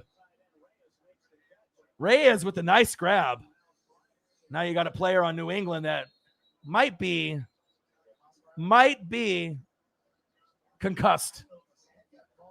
But that's a good question. I don't know. I mean, Jared Goff will have to get replaced. Carr might get replaced. There's certain guys, that might get replaced. Tua could even get replaced at some point in the next couple years. But I think Cam does lose the job. Mac is your guy. And whenever they decide to throw him in week 4, week 5, probably not Mac Jones versus Brady, but wouldn't that be something? If they do it week 4, I wouldn't, there's pressure there to get fucked up by Tampa, but that would be a great start for his career, win, lose, or draw, to actually see what you can do against a team like Tampa to kind of gauge yourself. But you'll probably do it after the Tampa game. Week 5 would be a kind of a window, unless you do it week 1. But I don't think they want to have any drama with Cam whining for a trade and not, being the guy. Let him have the job and let him fuck it up. And then Matt can go in, and that's what you wanted anyways. So, but if Cam leaves, I'm not sure what teams would want him. What teams are going to be looking for a quarterback upgrade. So Carr goes to Detroit. Maybe. But what if Devontae Adams doesn't re-sign? Rodgers goes to the Broncos and Devontae Adams goes to the Raiders. Carr and Devontae Adams played together at Fresno State. Not a lot of y'all know that or watched Fresno State for that matter. But your boy watched, and I know, and I'm educating y'all. And I mean, it wouldn't surprise me. Then the Raiders would be more of a destination. And then so would Denver if Rodgers goes there. The AFC West could be like, wow. Herbert, Mahomes, Devontae Adams and Carr, and Rodgers on the Broncos. It would be the new NFC West with the Seahawks, Cardinals, Rams, and Niners. 15-7, 4:16 left on NFL Network for New England. It looks like Washington is almost like, white towel. Here's the white flag. I don't know if they're going to keep it moving. Let's see. Come on, Washington, show me something. As we're going into a commercial break for the Steelers and the Eagles. All right, screen pass. Miller, a little shake and bake. Gain of a couple. Yeah, but if anyone could handle the smack, it's Mac Jones. Cam Newton, that might be his last game as a starter. New England could win that game with the emotion, with Brady being back there. But, I'm going into that game thinking that we're going to win. Brady's going to be like wanting to win over Belichick. Belichick wants to win over Brady. It's personal. You know what I mean? So that's going to be one of the biggest games of the year, of the decade, maybe of the century. Brady's only opportunity to come back, to Foxborough, to Gillette. Because, chances are he's not going to play there again. It depends on how many more years he plays, I guess. And, it'd be crazy if we ended up getting a New England Tampa Bay Super Bowl before Brady retires. But I don't know if you're going to get that. I think Tampa Bay and Kansas City seems more likely. I'm still sticking with those are the two best teams in football and the two most likely to get there. And obviously, if I didn't return all my starters, I would never say my team. I would say, I hope I get to the NFC Championship game, but to return all your starters, your kicker, and your coaches, and it hasn't been done in 30 or 40 years, and we played as good as we did last year, why not? We're the number one team in the NFL. Kansas City's number two. We got the most depth at tight end, the best depth at wide receiver, up-and-coming offensive line that's top 4 now in the NFL, and up-and-coming secondary. The best duo at linebacker at Devin White and Levante David, and one of the most dominant D-lines in football with Vita Vea, to Ndamukong Suh, Shaq Barrett, and JPP, with Joe Tryon from UW waiting in the wings. So I like our chances with good coaching too. Todd Bowles, best D coordinator. Bruce Arians, top 10 coach. And Byron Leftwich, maybe a top 12 play caller. But I'm not sure if he'll succeed as a head coach. Leftwich, a lot of guys that are OCs try, like McDaniels, they fail and they go back to what they're good at. So I hope Brady plays till he's 53 as long as he's effective. I know Giselle wants him at home and they want to be able to spend time with the kids. But, man, if I can get Brady, if we can get 2 or 3 more, woo. Brady has 10 Super Bowl rings, 1 for every finger and thumb. 10 opportunities to get there, 7 rings. Unbelievable. If he wins 1 more, I don't even know if he retires, because if he goes back-to-back, then his head is like, maybe we go back-to-back-to-back. You're already doing history, winning it with the Bucs, 2 different teams like Peyton Manning. But if you win again and go back-to-back, imagine what people will be saying. You know what I mean? The haters will come out just like they were for New England and Brady. Tampa will get the hate, right? And then let's say he wins again, like best case scenario, like a three-peat. Could you but think about that? 3 and 4 years, 01, 03, and 04 with Tampa Bay in the middle over the Raiders. But if he wins 1 more or 2 more, wow. I don't know if that's even possible, right? But obviously, any guy can dream. I want to hope that I got at least 1 more in the next 2 years. And this year, I feel good. I feel really good about a good chance of getting to the NFC Championship game, winning, and playing anyone in the AFC, Chiefs, Browns, Bills, Titans, whoever, and winning. And normally, I never would say that. I was horrible from 08 to 2019, no playoffs, horrible. 3 to 7 wins every year, season over in October, looking forward to the NFL draft every year until last year. So it pays to be loyal, and it pays, to have the commitment, sticking with your teams through thick and thin. Then you get rewarded. So Nathan Dotson, I think Mahomes is the most physically talented quarterback I've seen, saying he's the most talented ever, but I'm 24. I only seen a handful of QBs. Yeah, I've watched since 85. I watched football from the Packers in the 60s, Steelers in the 70s, Niners in the 80s, Cowboys, obviously in the early 90s. And then in the 2000s, we've seen New England, obviously for the last 20 years. 24-16, Jalen Hurts on the bench. Looks like the Steelers might end up winning this game. But obviously, I have a lot of potential for Jalen Hurts, as well as Mac Jones.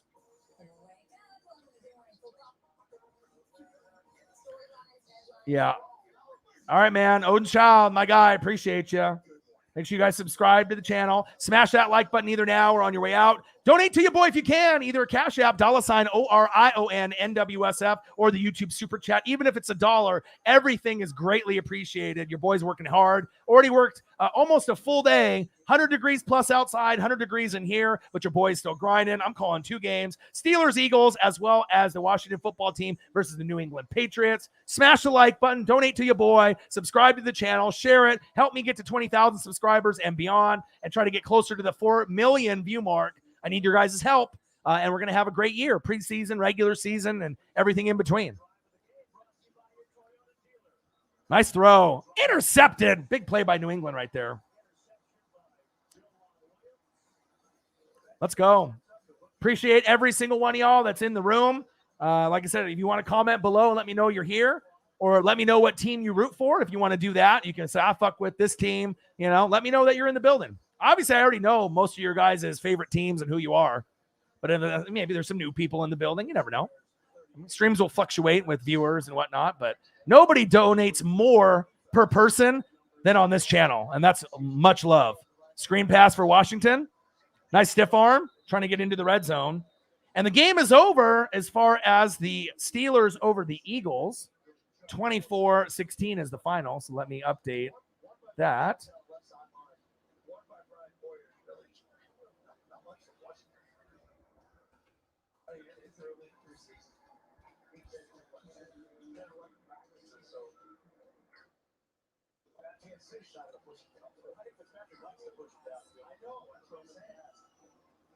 All right, 15-7, screen pass, spin move, hit him with a spin cycle, hit the circle fucking button.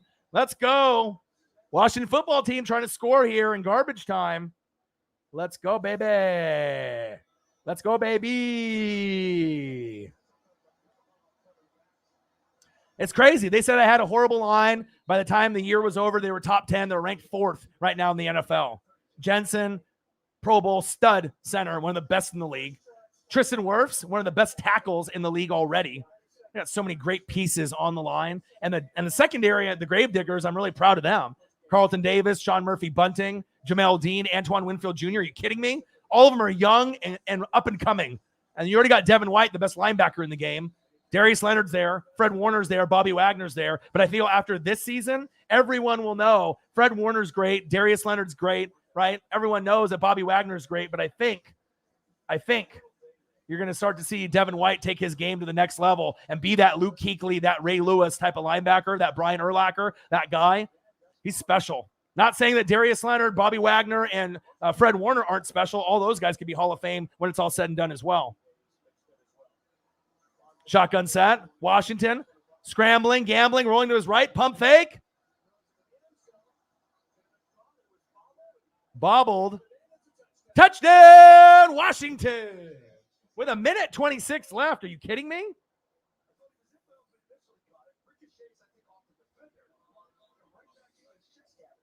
Montez.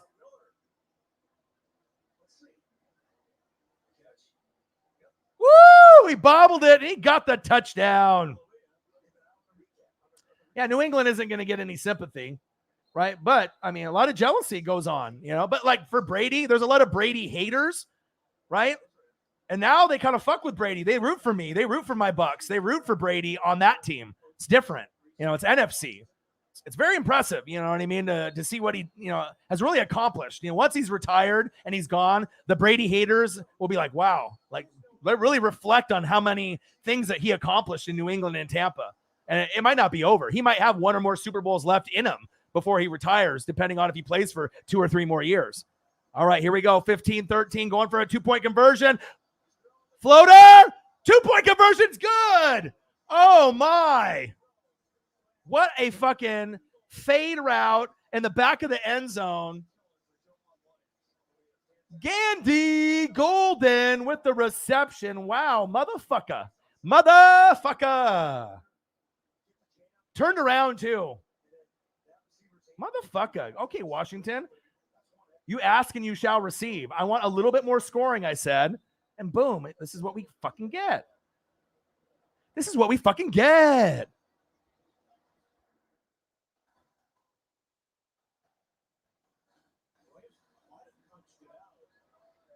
They're going to give him the touchdown or not?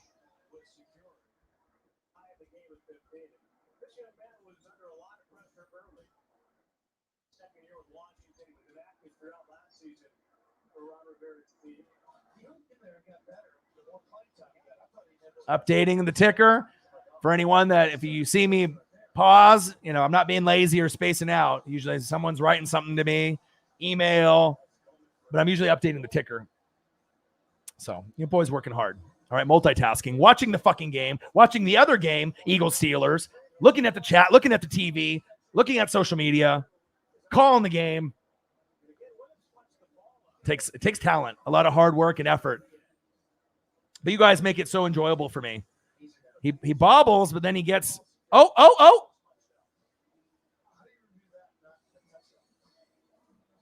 incomplete. Fuck. What defense to punch that out? Oh, Washington. Yeah, but it's follow through. That it has to be incomplete. You cannot give that as a touchdown. Yeah, well, he's 43, 44. He ain't going to play till then. Giselle will divorce him if he plays that long. He's like, I got to beat every fucking record twofold. I need to get double what Belichick has. And Belichick obviously started with, the Giants back in the day with Bill Parcells and was, coaching up Lawrence fucking Taylor on cocaine and hookers. So you wonder where Belichick gets his mind from. I mean, unbelievable. And the Browns, had Belichick and, had some options there with some elite coaches. I mean, the Browns could have had Belichick and Urban. No, Nick Saban. Unbelievable what could have been for certain teams, I could have had Steve Young and Bo Jackson on Tampa Bay. Can you imagine Steve Young and Bo? Fuck out of here. Incomplete, motherfucker.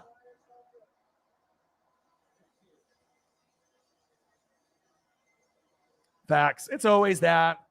Someone making an excuse. Referees, Goodell. Speaking of Goodell, 43, 44 million a year. God, can I get some of that? I mean, you got these guys like Stephen A. Smith and Skip Bayless that aren't good at their jobs. Very, fake, I feel. And, I know they've worked very hard to get to the position that they're in, but I can't watch them. I can't stand them. They're making like $1 million to $8 million a year. I'll take $50,000 a year. Put me on a fucking network. I'll be real. I got a good voice. I got passion. I got knowledge. I'll get a bigger fan base than those guys. All right. I can bring some more respect level to sports. Some of these talking heads. I don't know, man. Thank God and God bless for Pat McAfee, right? Real. Love him, right?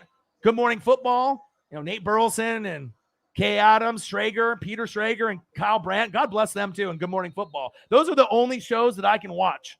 Period. I like me some Colleen Wolfe as well. Inside Training Camp. I like her. She's good.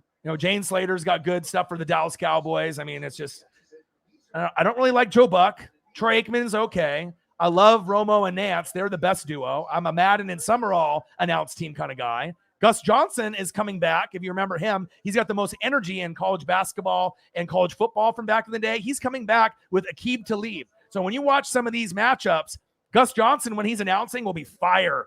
One of my favorites of all time. Okay. And Peyton Manning and Eli are going to do some commentary as well. Nick Wright's garbage too. I mean, shit, if they're going to pay $1 million to $8 million a year for guys that are horrible at their takes, you know what I mean? Pay me, man. I'll earn the money.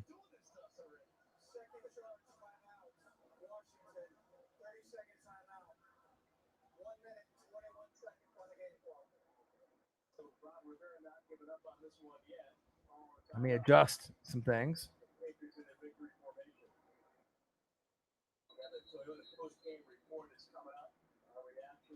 Saw this evening.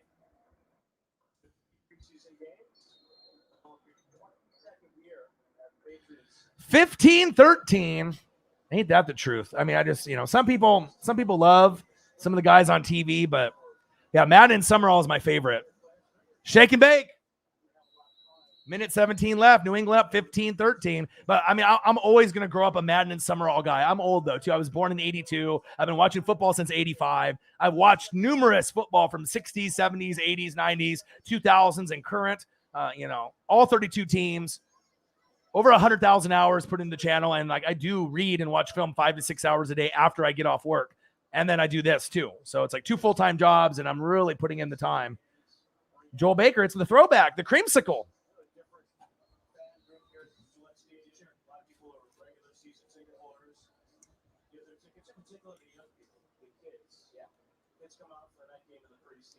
Okay.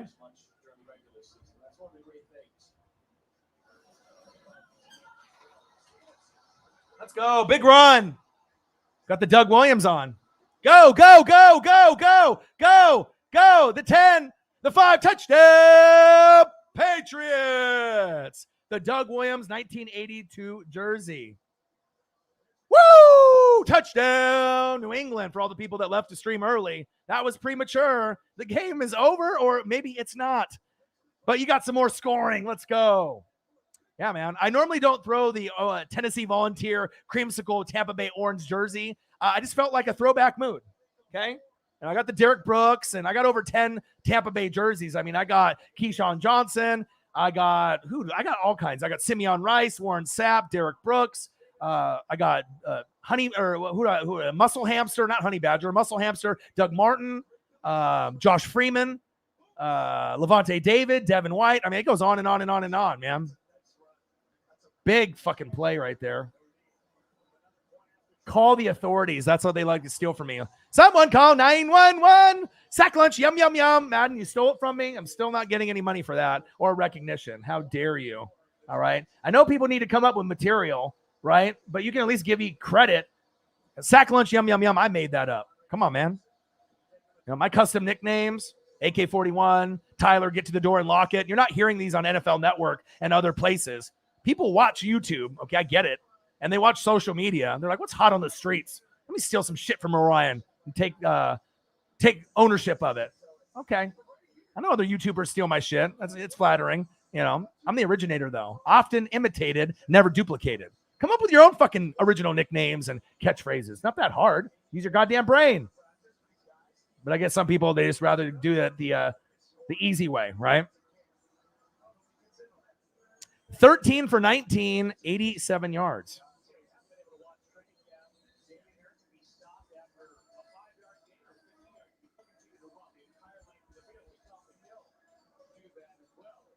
So 13 for 18 or 13 for 19.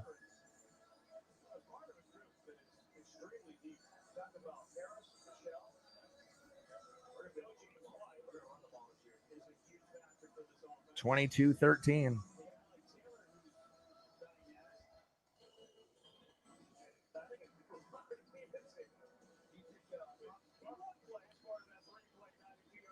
We're in the throwback mood, baby. I like those New England light blue jerseys. The old school, like the Patriot on the side of the helmet. I always love those. The Tippett days back in the Eaton. When you go back to New England, way, way back in the day. The Drew Bledsoe era, even. I like the old jerseys. A lot of the old looks I like, you know what I mean? If they had this jersey in white and orange numbers instead of orange and white, I would have rather had that. But, it's hard to get certain jerseys. I mean, the Steve Young and the white version of this jersey would be the one to have. That's facts.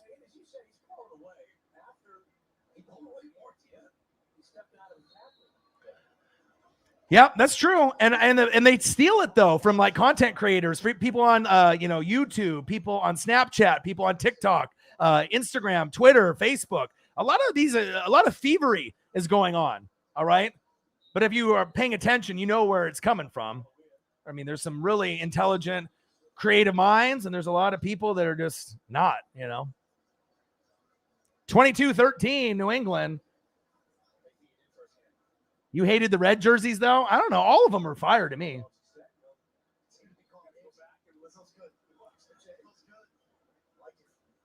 Hybrid. Inform us. Do you know? Why did that name come up out of nowhere? What's that about? Let me know. 20 seconds left. Handoff up the middle.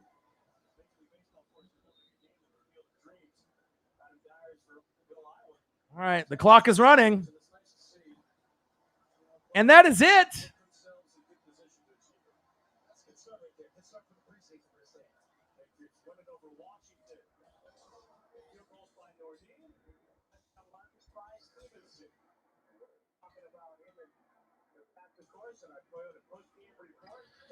Final score for who? The Steelers and the Eagles. 24-16 final. I called that game. And the final score 22-13 Patriots, right? Over the Washington football team. Hope everyone had a fantastic day. I love you guys and I appreciate you guys very, very much. I was hoping to watch both games. I eventually got to do that. You guys are the best fans on planet Earth. Patriots, baby. Brittany with the win. I know you love that. Steelers fans are happy as well. You guys are the best fans on planet Earth. Make sure you guys subscribe to the channel. Smash that like button either now or on the way out. Donate if you can to the Cash App, $ORION NWSF, or the YouTube Super Chat. Even $1 counts. And I love you guys. And if you're looking for merch, Northwest Sports Fanatic merch, I got hoodies, $34.99. If you want to get one for hoodie season coming up, I'd be greatly appreciated to represent the brand in your hometown. You guys are the best fans on planet Earth, the Fanatic family, the best chat. I hope you guys enjoyed the stream of the Patriots and Washington and the Steelers and Eagles. I had a great time hanging out with y'all, and I will be back maybe tomorrow, Saturday, Sunday. I'm going to try to do a few more games as we have these next few days. Take it easy. Be safe. Enjoy the rest of your night. And I got one question to ask you. Well, you know, talk sports like us, your boy Ryan, Northwest Sports Fanatics. NWSF Chain Gang in the building. Peace. Gang.